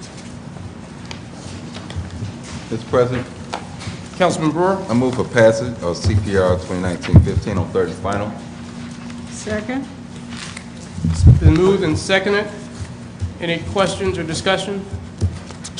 The overview will be done by Mr. Bittner. Is he still here? Can Mr. Bittner speak? Point of order, Mr. Chairman. 2019-15 has a problem. It does not comply with the statutes prepared by the City of Gary Law Department. That's why we're deferring all of the rest of it. Mr. President, I Councilman withdraw my Brewer. motion. I move to defer CPR 2019-15 to the Law Department and come back before the City Council at the next council meeting, February 4th, 6 p.m. Second. It's been moved and properly seconded. Any questions or discussion? Seeing and hearing none, roll call, Madam Clerk. Councilwoman Atkins. Yes. Councilman Brewer. Yes. Councilwoman Brown. Yes. Councilwoman Caldwell. Yes. Councilman Lay. Yes. Councilman Weatherspoon. Yes. Councilman Williams. Yes. And President Godwin. Yes. Mr. President, vote is 8-0. With a vote of 8-0, CPR 2019-15 is deferred to the next council meeting for third and final reading. CPR 2019-18, a resolution of the Common Council of the City of Gary, providing for a hearing and public comment of the transfer sale of certain properties formerly owned by GUEA, sponsored by A.J. Bittner, Executive Director, Gary Development Commission. Point of order, Mr. President. Councilman Lay is recognized. Again, this does not comply with Indiana Code 36-4-9-12, paragraph 4, it is clear this particular Common Council resolution was prepared by Attorney Gilbert King Jr., Commissioner Attorney. I know Mr. King, I certainly don't question his legal skills. It's the fact he's not a member of the law department. And we've received nothing from the Corporation Council indicating that they are using him in some way. So at this point, I think that's what Mr. Williams and Mr. Schritt will have to, and I understand both our attorneys, they will have to take a look at it. But it's clearly, this is not prepared by the law department. He identifies his status as commission attorney. So I would move it be deferred to the meeting of February the 4th. That was the motion. Is there a second? Second. It's been moved and second, properly seconded. Any questions or discussion? Mr. Chair. The mayor is recognized. So, the attorney's clearly accurate here, but, the appearance is that because Mr. Bittner's name is on these, and this is a present administration, that all of these resolutions were engaged or sponsored by this administration. I guess the question would be is, yes, they're inaccurate, but these they were introduced clearly last year, and, it's more of a rhetorical question as to why this body didn't discover it before the end. And I think it's important to note that, again, this wasn't sponsored by this administration. You didn't answer that, Mr. Lay, to answer that. Yeah, I can. City council attorney is recognized. Yes, it's one very clear reason. His name is called Attorney Clorius Lay. He is a new council member. He was not a council member at the time that these ordinances, and they were ordinances at some point brought to this body. He discovered the error. He asked me to look into it, and I agree with his assertion that they are indeed errors. But that is why the objection was not noted, because Attorney Lay was not sitting on the council at the time, and no one else took exception. But again, I have reviewed the law, reviewed the statute, and I agree with his assertions. And Councilman Brewer. let me just add to that, and this is something was different here with the resolution here, especially with the daycares. I have never seen a resolution come before the city council for daycares as a resolution. It has always come as an ordinance. And that was something that caught my eye right away before we went before planning, before we had any discussion. I brought it to the attention of the body that was there, that we had a problem there, and I wanted explanation. And it was explained to us that it could be done as a resolution at that time. So that brought, we continue to have the meeting, but it still raised eyebrows on my point. And the city attorney agreed at that time that it should be an ordinance and it should remain the same as we had always done it before. So that was the first time I have ever seen the change come about. I have a question. So when these measures were initially presented, previous council, previous administration, were they presented to this body as an ordinance or a resolution? Ordinance. They were presented as an ordinance? Yes. At what point were they changed from an ordinance to a resolution? First time I saw the change was after the new year. So in the new administration, it was changed from an ordinance to a resolution. I believe the city council attorney's recommendation, based on his reading of the law, and I think even based on our precedent, they have always been ordinances. Is that correct? That is That's correct. So the change that is causing the problem tonight is about this administration, not merely Mr. Lay's concerns about the fact that it is a resolution. Is that correct, City Council Attorney? The change occurred after the beginning of the year. It was originally submitted as a CPO. Why it was changed to a CPR, I cannot speak to that. And do we have any explanation as to why it was changed from an ordinance to a resolution? That's a point of order, The Mr. only Councilman Lay is recognized. It's obviously, as I understand it, the person said they had did it other ways in multiple cities. And that's why I made a comment earlier.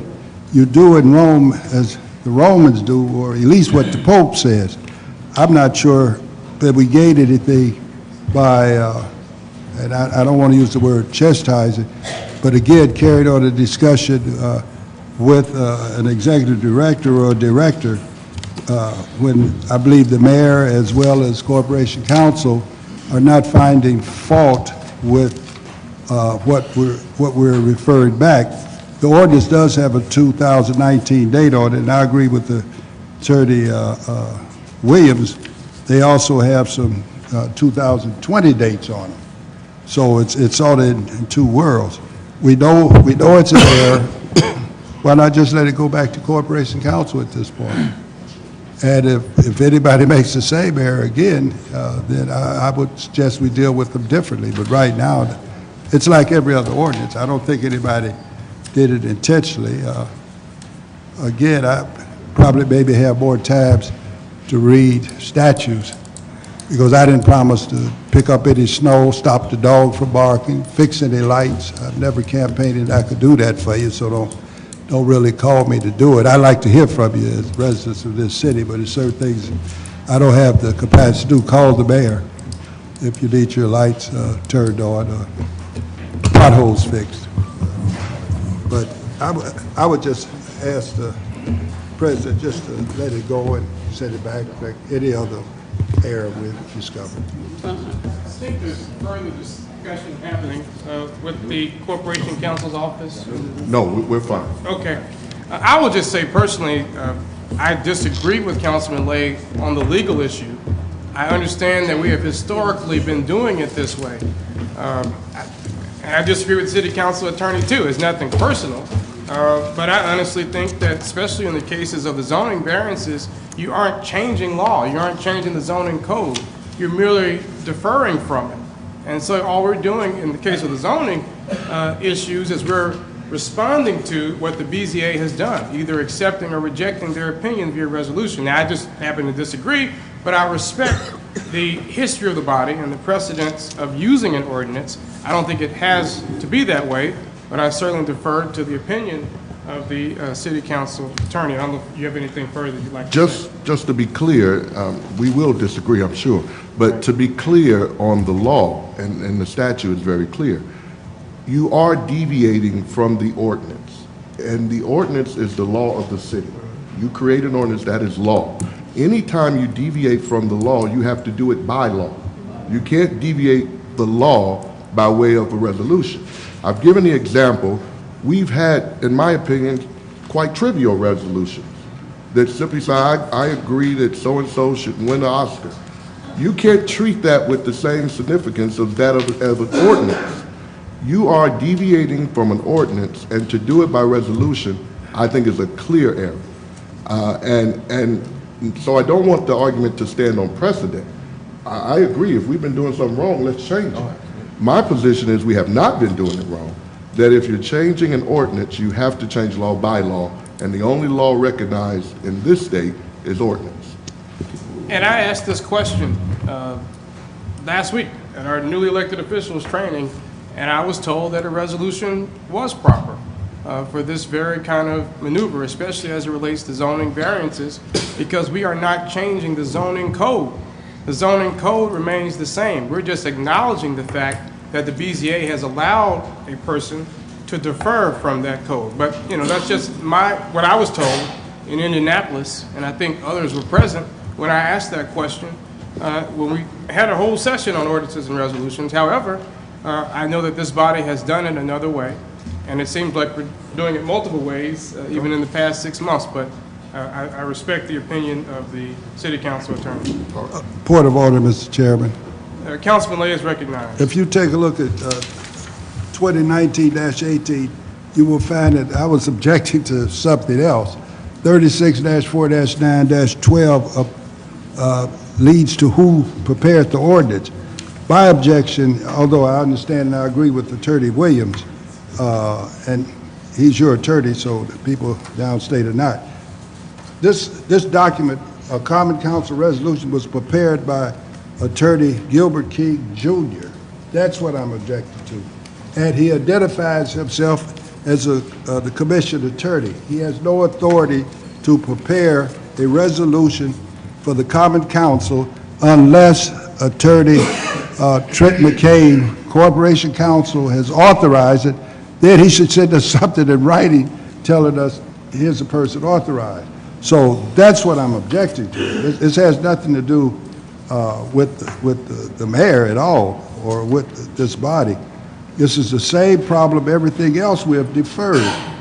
So with all due respect, I'm going to assume you didn't read the bottom line.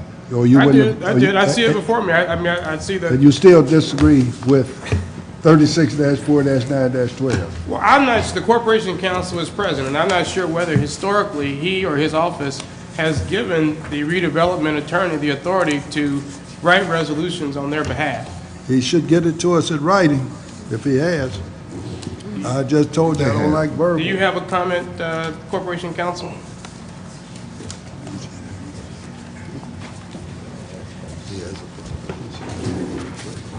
Mr. Chair, Mr. Mayor, as the mayor has said, we were prepared in prior conversation with Attorney Williams to defer this matter until February 4th, 1 week away.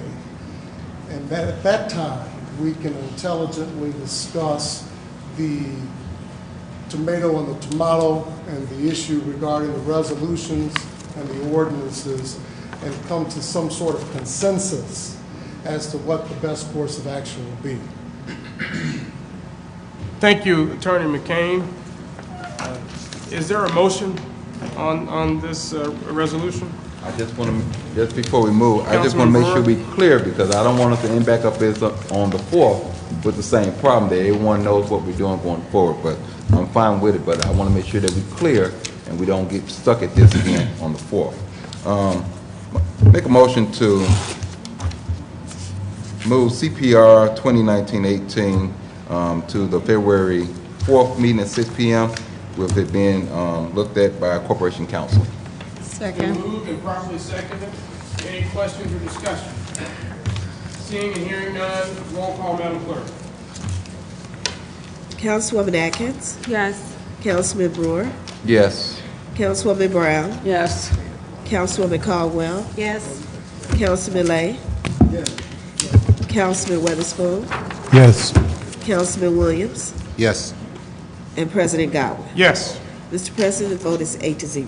With a vote of 8-0, CPR 2019-18 is deferred to the February 4th, 2020 meeting of the Gary Common Council. Mr. President, that ends ordinances and resolutions on third and final. Thank you, Madam Clerk.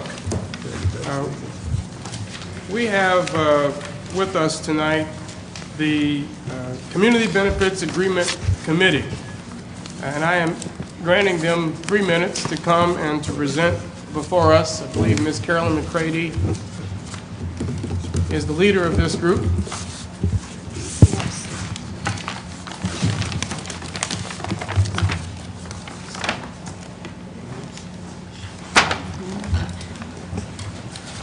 Good evening, members of the council and residents of the city of Gary. My name is Carolyn McCready. I live in the 1st District, and I greet my new councilman this evening, and Thank you. Also as president of the council tonight. This has been a very interesting meeting, to say the least.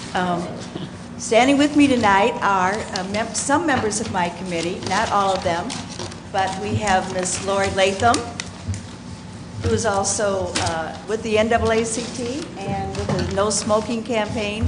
She's an activist and very effective in what she does. Mr. Melvin Evans, who is a member of the MCC Accountability Committee, and Mr. Emmett Mosley, Reverend Emmett Mosley, who is a pastor at Trinity United Church of Christ and also a member of the Federation, which I was also a member of, and we have spent many years together fighting for what we are here to talk about tonight. And so, with that short introduction, I'd like to say that we are here to thank this council that on December 17th voted into law in the city of Gary the ordinance that enacts a community benefits agreement. This community benefits agreement ordinance is transformative and in some ways revolutionary, because what it does is it changes the way development will happen in our city in the future. What it does is say to developers who come here wanting tax breaks, and over the years, and millions of dollars, getting tax breaks, but the people don't get anything. The people don't get jobs, the people don't get community improvements. Nothing happens except people come here and get tax breaks, and there's a photo op, and certainly we're glad to have businesses in the city, but we want more and we need more because our city is suffering in ways that are absolutely unacceptable. Yep. We still have a 40% unemployment rate. We are not training our young people to be tradespeople. That is where the jobs are today. We listen to the RDA talk about all the projects they have planned, and when they look for workers, what are we going to say? Where are they? We haven't been training anyone. Our Career Center has dissolved. Now I believe it's going to pick up again because it's under new leadership, but we have got to start training young people to be carpenters and electricians and plumbers and drywallers. We have got, yes, these are honorable trades. And with this ordinance, we can do it. Why? Because what the ordinance says is that if you come here as a developer and you want tax breaks, then you're going to give back to our community in 3 basic ways: money for job training, local hiring agreements, and community benefits. That could mean the renovation of a park, the building of a community center, whatever. But if you're going to get millions of dollars in public subsidies, then you have an obligation to the people of this city to give back to the people of the city. Thank you. And so I want to thank this council. I know all of you were not part of it, but many of you were, and you were very vociferous in your support, and you said the time has come, and the time has come. But I'd like to ask Lori Latham to say a few words. Absolutely. Come on.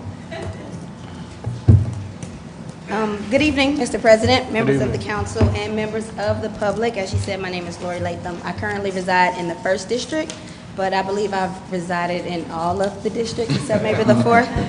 I believe I crashed lunch today with Todd McCain, and he made a profound statement. He observed that the city of Gary is home to one of the largest, wealthiest corporations in U.S. Steel, while it also is home to the poorest children in the country. I believe we rank 5th in terms of how poor our children are. So while U.S. Steel profits about $25,000 a minute, 1 in 3 children in Gary live below the poverty line. Community benefits agreements are approaches that communities all over the country are using to keep this from continuing to happen. Mr. McCain articulated a powerful visual. A fat guy in an expensive suit standing behind a gate with poor, hungry children on the other side. But it doesn't have to be U.S. Steel. It could be Spectacle Gaming or Amazon or even the South Shore Railcats. The point is that when corporations come into our community, they should be held responsible to what's in the best interest of the people who live here. What good is a new business or development that does not benefit the community is probably the question that we should ask. Does it matter how much money our steel mill or our casino or our intermodal facility makes if it doesn't lift the people who live here out of poverty and improve our daily lives? I would say not, but I have been before this body enough times to know that if you ever have to choose between our health, our lives, or our well-being and money, you choose money every time. So I hope you will stand by this ordinance and with this committee and realize the benefit of community investment. Thank you. Thank you very much. Thank you very much. I certainly know it's important that businesses who do business here give back and that they are part and parcel of our community. And I will be presenting a resolution in the next couple weeks dealing in the spirit of what I think you're doing, and that's really looking at businesses being invested in who we are and where we are. I personally took offense to the naming, the change in the naming of the casino from Hard Rock Gary, which was presented to us, to Hard Rock Northern Indiana. I think we have to, as this ordinance, the resolution did, we have to expect more if we want to get more. If we let people come in and treat us however and call us whatever, and we don't respond to it, then we get exactly what we deserve, which is often not enough.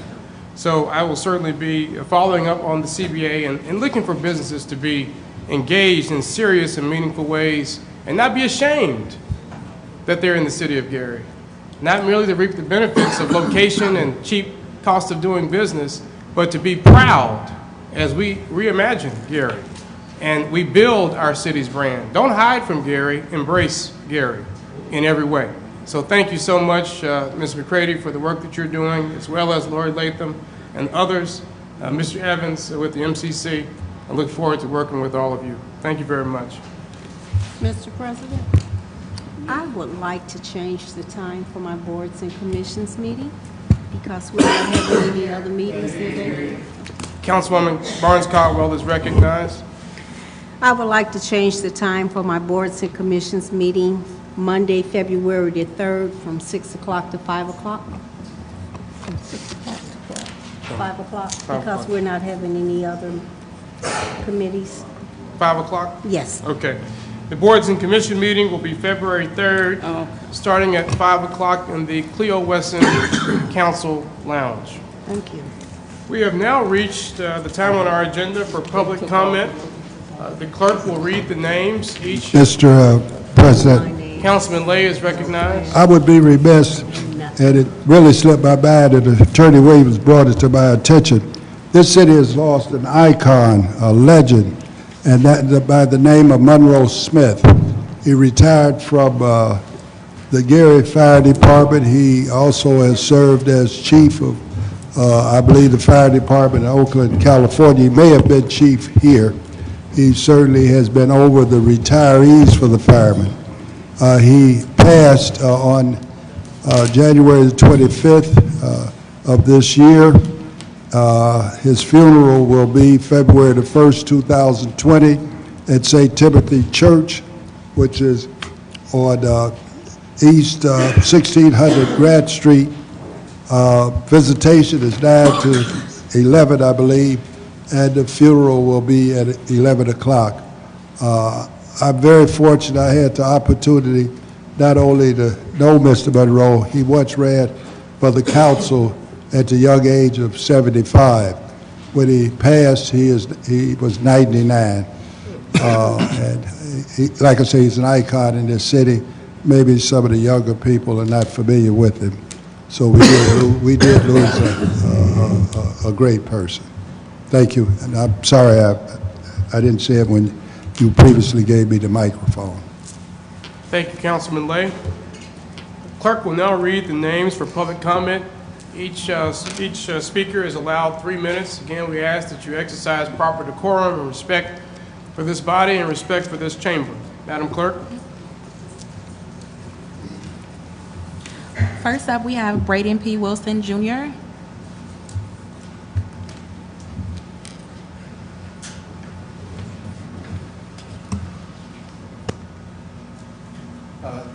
Good evening, Chair and council members, mayor, and residents.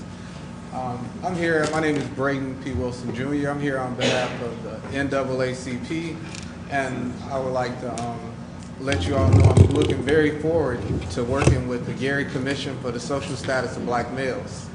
And as Mr. Muhammad had got up and spoke earlier, I really enjoyed working with that committee. I had a chance to go out into the community and see the different people that was working with a lot of different things, such as we had an event with the schools, Gary Westside, and some of the other middle schools, and we went to IUN, and the children had a chance to go there and learn more about the different degrees and things of those natures. And also we had the reentry program. So what I just wanted to say is that as soon as you all have everything together and appoint the 7 members that you do, I hope that the NACP is a part of those 7, you know. And also, I just want to say I look forward to working with all the different councilmen, because together we can clean up the city of Gary, you know. And that's about it. Let me know what I can do, and the NAACP and other members of the residents. Thank you, Mr. Wilson. Next up, we have Roy Cast.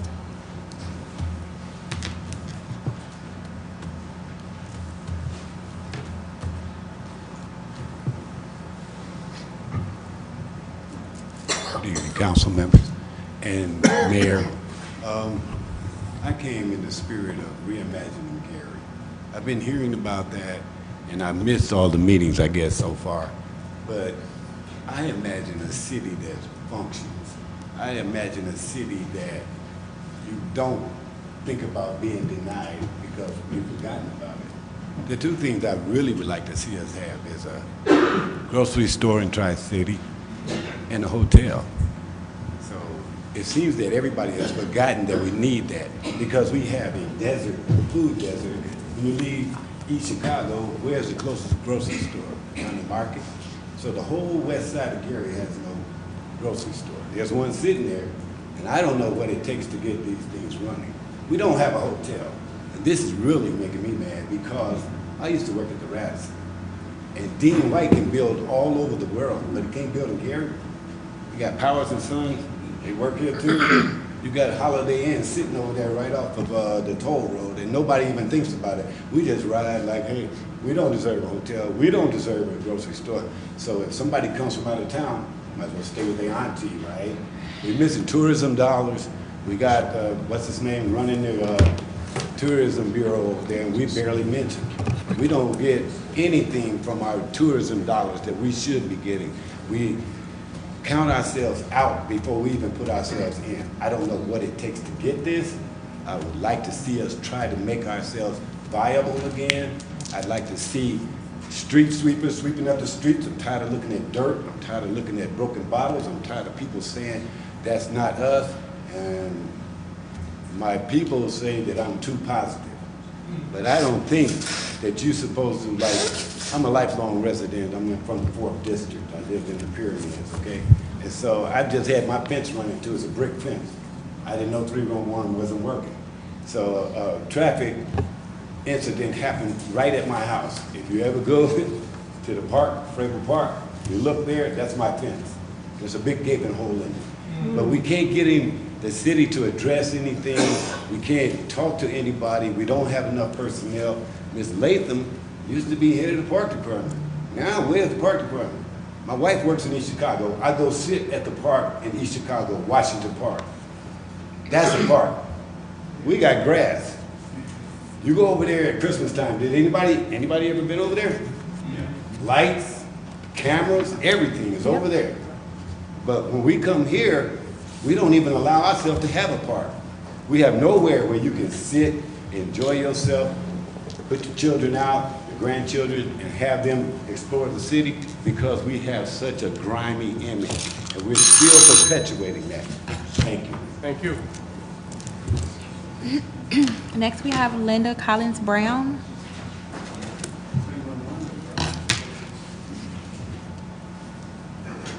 Good evening, everyone. Good evening. Linda Collins Brown. I reside in the 5th District. First of all, I would like to say that a late congratulations to every one of you. Please know that you are appreciated. It is my desire, my hope, and my prayer that we will come together collectively and work together and give the new administration a chance. I invited, I'm going to, a couple of things here, I'm going to talk really, really fast. I just implore every one of us in this city to work together collectively. And I would like to say also, I invited 2 gentlemen here with me today, and I had to apologize to them because, you know, the meeting was a little lengthy. And anyway, our young people are our future. I would like to applaud Mrs. McCready and her group, Lori and all of them. But I have two people that I would like to introduce to you, Mr. Muhammad and Mr. Benny, that are trying to help the young people. I gave Councilwoman, Ty Atkins, information on them, and she's not had a chance to read it yet, so I'm acting prematurely, because initially I thought it was Mrs. Councilwoman Brown in the district where their school is. But I'll let them give you more information. They have a program. They teach young people 15 years old and up, free of charge, the painting trade. They're teaching them how to repair. And I'll let them, Mr. Muhammad, if you come forth, and Mr. Benny, because I'm going to cut it short real quick. And they are on the program, right on the sheet directly behind me. So if I'm out of order, please correct me. I don't have a problem with it. But I just thought I would cut it short so that they could have a little bit more time to explain exactly what it is that they're doing. Is that okay? Mr. Yes, that's okay. Okay, thank you. Thank you. Okay. Thanks, everyone, for having us here, and I would like to thank Ms. Linda Brown for inviting us to come out to share with you what we are attempting to do here in Gary, Indiana, in training our youth how to paint. I'm a retired painter myself, and after being off the job a while, I began to think of giving back, and that's what we are attempting to do here in Gary today, is to give back. We have classes every Saturday right now. We already during this over at the Muslim Center on 15th and Grant here in Gary, Indiana. We do this every Saturday at 1 till to 2:30 every day. We train youth how to paint and interior, exterior, and all of this, and how to prep. We're doing this right now, and we would like your help in the form of letting others know that we're training them so that they can use this skill to be independent or work for someone, however they want to use it. At least we are giving back at this point in our lives. And like she said, it's free, and it's we want everybody to be a part, male and female. It don't have to be just men, because in the trade, I worked for over 12 years. I had a business in Indianapolis, Indiana, painting for IUPUI, and I employed female and male. The females, sometimes they painted better than the males, you know, in some cases. So, and they're cleaner and less conversation and stuff like that. So, we would like your help, mainly in letting others know what we're trying to do. You see, so I think in unity, you know, people can always do things better when there's a group of people, you know, in unified things, you know, doing positive things. So that's what we're about, is teaching them this trade, and thank you for allowing us to come and share with you what we're trying to do, and we appreciate your help in any way that you can. And we have some flyers here, a few that we will put on the bulletin board and have some more made. We didn't bring a whole bunch with us, so you can get this. Like I said, we're doing this in the basement over at the Muslim Center, and we don't only, and we intend to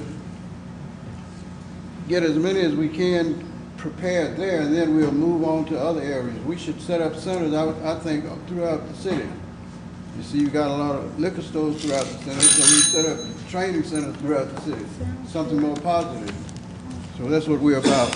Thank you, sir. Thank you so much. I appreciate your attention. And maybe, Mr. Benny, if you'd like to have a word or two to say. Okay. He's a general contractor, so he's helping me out since I've been in town, showing me around and that type of thing. He's a real, so much real support. Thank you.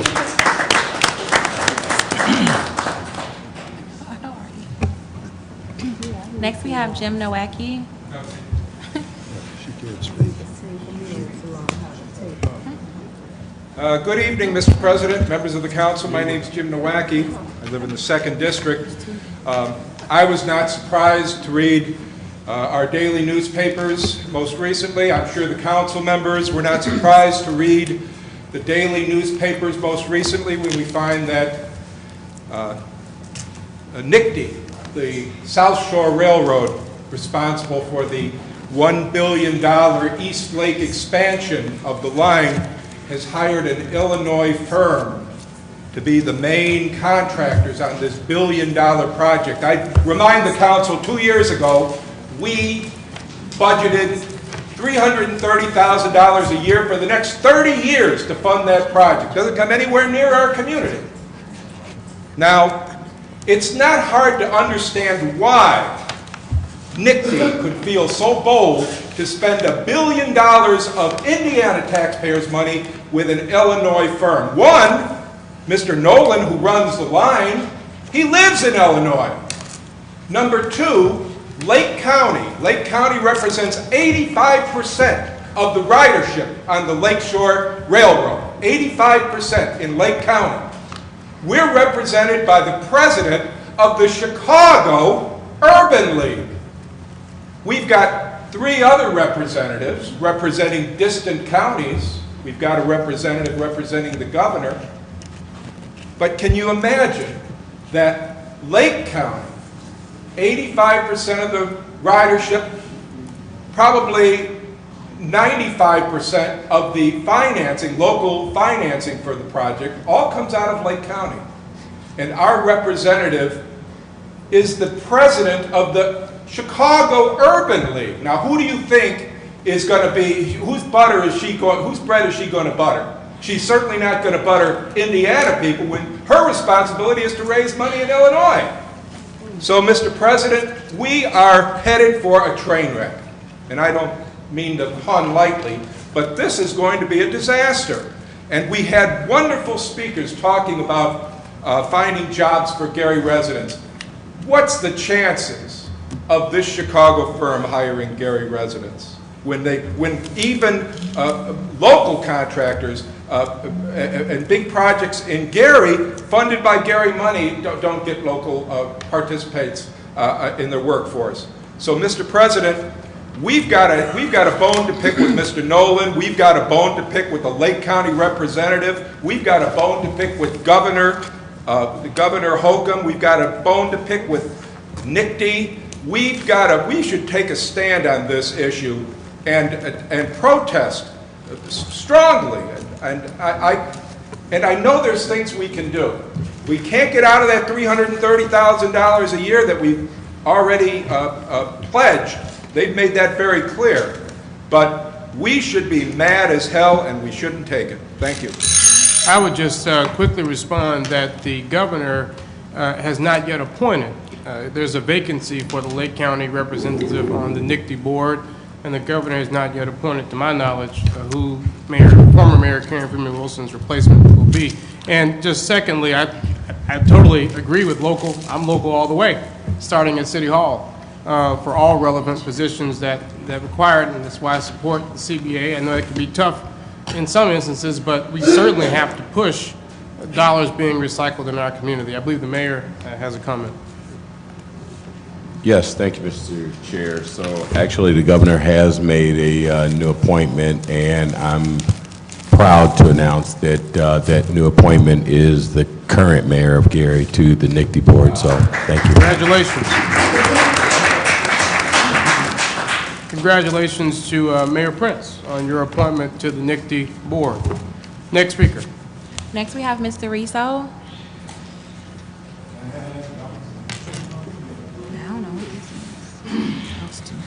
Good evening, civil rights activist Mr. Riso. You know, first of all, I would like to say to everyone, this is going to be a very interesting 4 years here at these particular meetings. I'd like to also say that the prince is now the king, so I hope you guys make a very profuse effort to get along, because the outsiders are watching us, and we're showing issues of division of the house. I'm going to step back to my subject when I'm speaking. What I'd like to speak on is deliverance. I often come up and speak on the subject of us being older, not to be offensive, but keeping it real. I'm in my 50s, early 50s. I don't consider myself old. I consider myself as old as I feel, and I feel like I'm 20. But we are setting the foundation up for the younger generation. We're going to enjoy part of what Gary will become. However, a lot of us won't acquire that takes to partake in a lot of activities. And simply, I don't like certain foods anymore because we move on. What I like to speak on also is deliverance. Deliverance means this to me. We're handing this town over to the younger generation, basically to the kings, which are the young men now. Their prince is not the same prince, but their prince is going to be the kings, but they need the women to control them mentally, not meaning by a method of control, but a backside type thing. The reason why is because they're the ones tearing the town down. So if we get enough positive gentlemen get out there and do what they're supposed to, then the town will have a future. Me being next street, never had the pleasure of going to prison, knock on wood, any day now. I've learned the eyes of life. Initiate, ignore, and intense. And this is for the young gentlemen. Initiate. I like to create styles and create things. I like to be different. That's what you do. You go out and you start your own trends. You start whatever you want because then you become that leader. Ignore. Don't listen to everybody. Walk away from garbage. Don't put yourself in a particular position where stress can put you in jail, underground, or in the hospital. It takes 5 minutes to screw up 5 years of your life. And if you walk away from certain punks trying to punk you, call the police. I'll guarantee you when you come out of prison, he'll probably be your preacher or somebody down the line. But learn to walk away from things because when you get older, a lot of your life is wasted. And not everybody got the opportunity to bounce back. Intense means work, whatever you set for, work hard, give it your best. Because with those determination tasks in your mind, we'll have something. I can't really say so as far as people being just the younger generation, but I tell you what, this is the first time that I've moved to and been through in which individuals are given up their own home for the purpose of taxes to move in, what they call it, senior assisted places. So something's wrong with that picture. You work for a home so you can have a home and live there peacefully and to get away from people who are in those situations. Thank you. Next up, we have Michaela.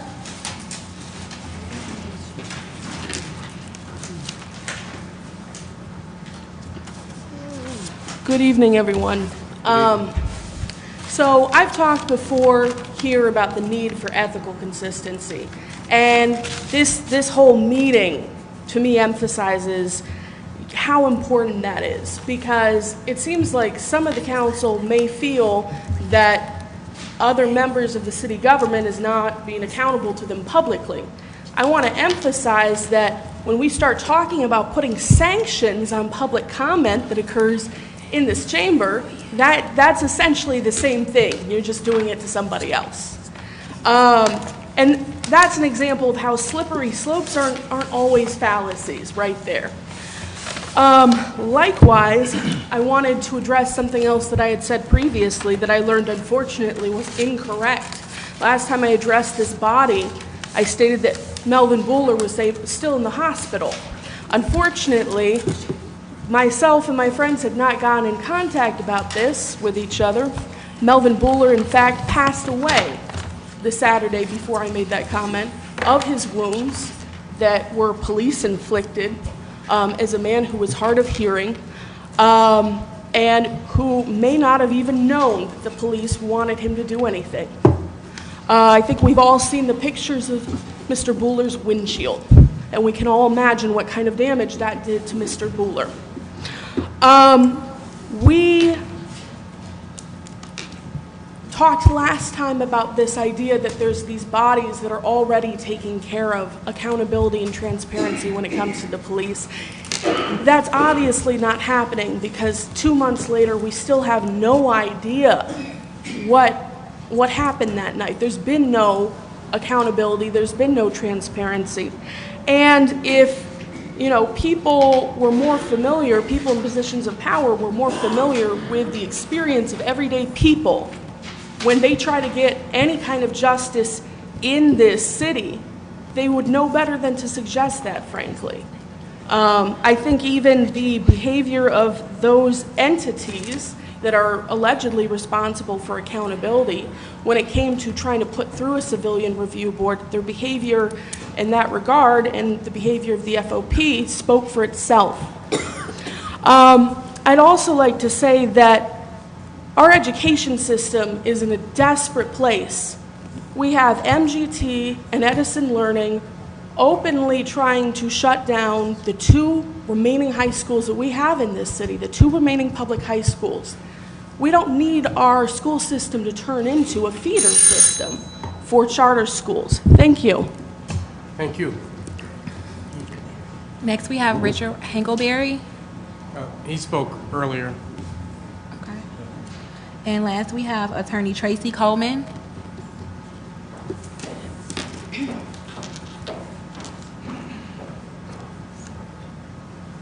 Good evening. I'm Attorney Tracy Coleman, and I reside in the 3rd District. I recognize in a democracy the veto of one can override a majority.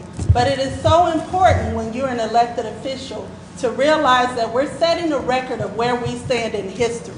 And there's a book about takeovers. And in 2016, it looked at 100 takeovers in this country. And there's a pattern that a lot of these communities, they're disproportionately affecting African American communities. So I would urge this council that you have an obligation to fight for these children that are in these high schools in Gary that look like me, that look like you, that are going for a better life. So when we talk about our young people need this and they need that, our young people need you to stand up and fight for them. We live in a state where if they forgave $92 million for charter schools, why wouldn't you ask them to forgive your own school debt? If you recognize that across the country that black communities are being taken over, where you don't have to suppress the vote, you just take over the leadership. Why wouldn't you fight for that? Why wouldn't you fight to make sure that your children have decent buildings when you recognize, if you look at the book, The Color of Law, that most of our history is being forgotten because we have to remember, we had a segregated school system. When Indiana repealed segregation in 1949, we went from 20 buildings to 40 buildings, but the reality was then that they didn't want to integrate. So a lot of our history is being forgotten, so we can't correct it because it becomes easier to attack each other instead of the problem. I implore you to recognize we have to have a sense of urgency for our children. Just because we have some people who can say, my child is in private school, my child is here, and my family is okay, it can't be good enough if that child that's living next door to you is going to a school where they need mentorship, they need help, they're hungry. 60% of our children live in poverty. When do we feel the sense of urgency when we see the crime, when we see what's going on with our children, to say that we have to fight for these children? We have to fight for our educational system. We're not going to let people come in here. What community would do that? Let somebody get paid $22 million to take your test scores down? If that happened in any other community, this room would be packed to say our children deserve better. But if our leaders don't go to Indianapolis, if we don't say we're in a fight for our children, we'll lose it.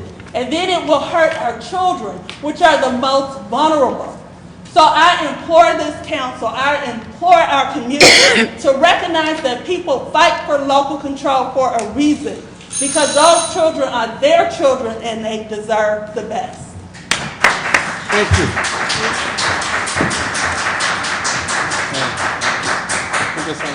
Thank you, Attorney Coleman. I just want to briefly say I think it's unfortunate what happened with the resolution that you sponsored and that was passed last year, and I certainly am willing to be a sponsor or co-sponsor of it. I think that's just the right thing to do. It was passed by this body, and it should go forth, and I'm willing to work with you on that.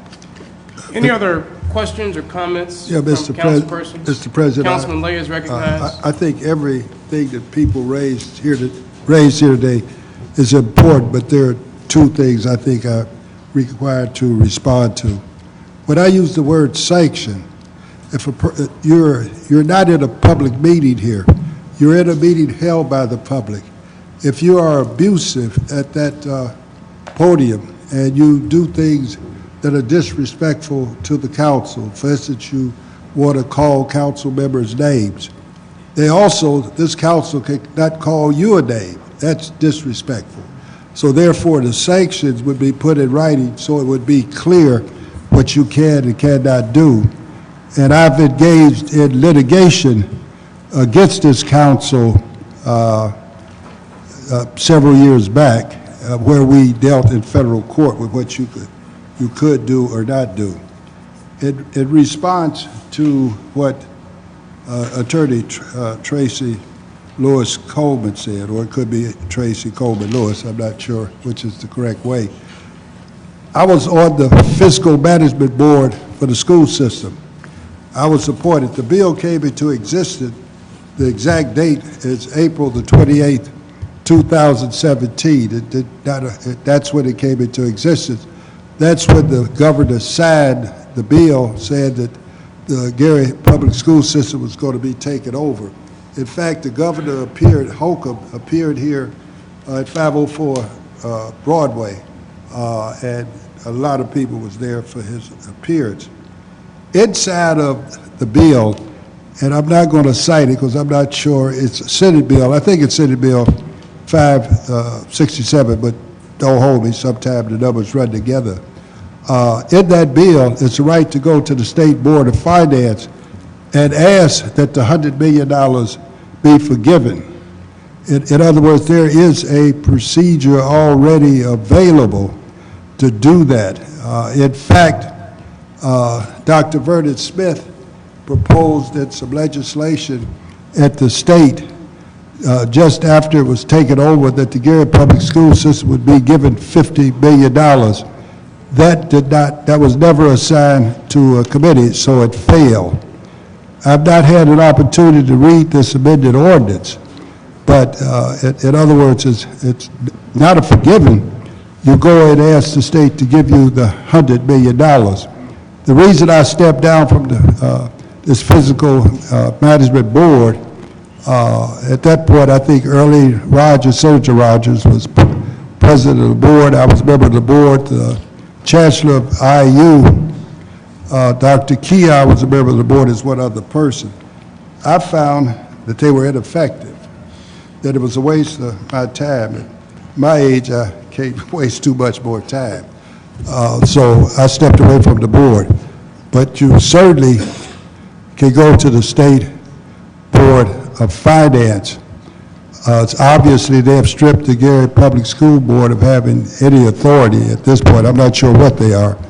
They probably should have sued the state, but sometimes it's hard for people to sue the state because they were elected officials. They had a property right over there. But certainly I agree. But I did see a figure of $24 billion.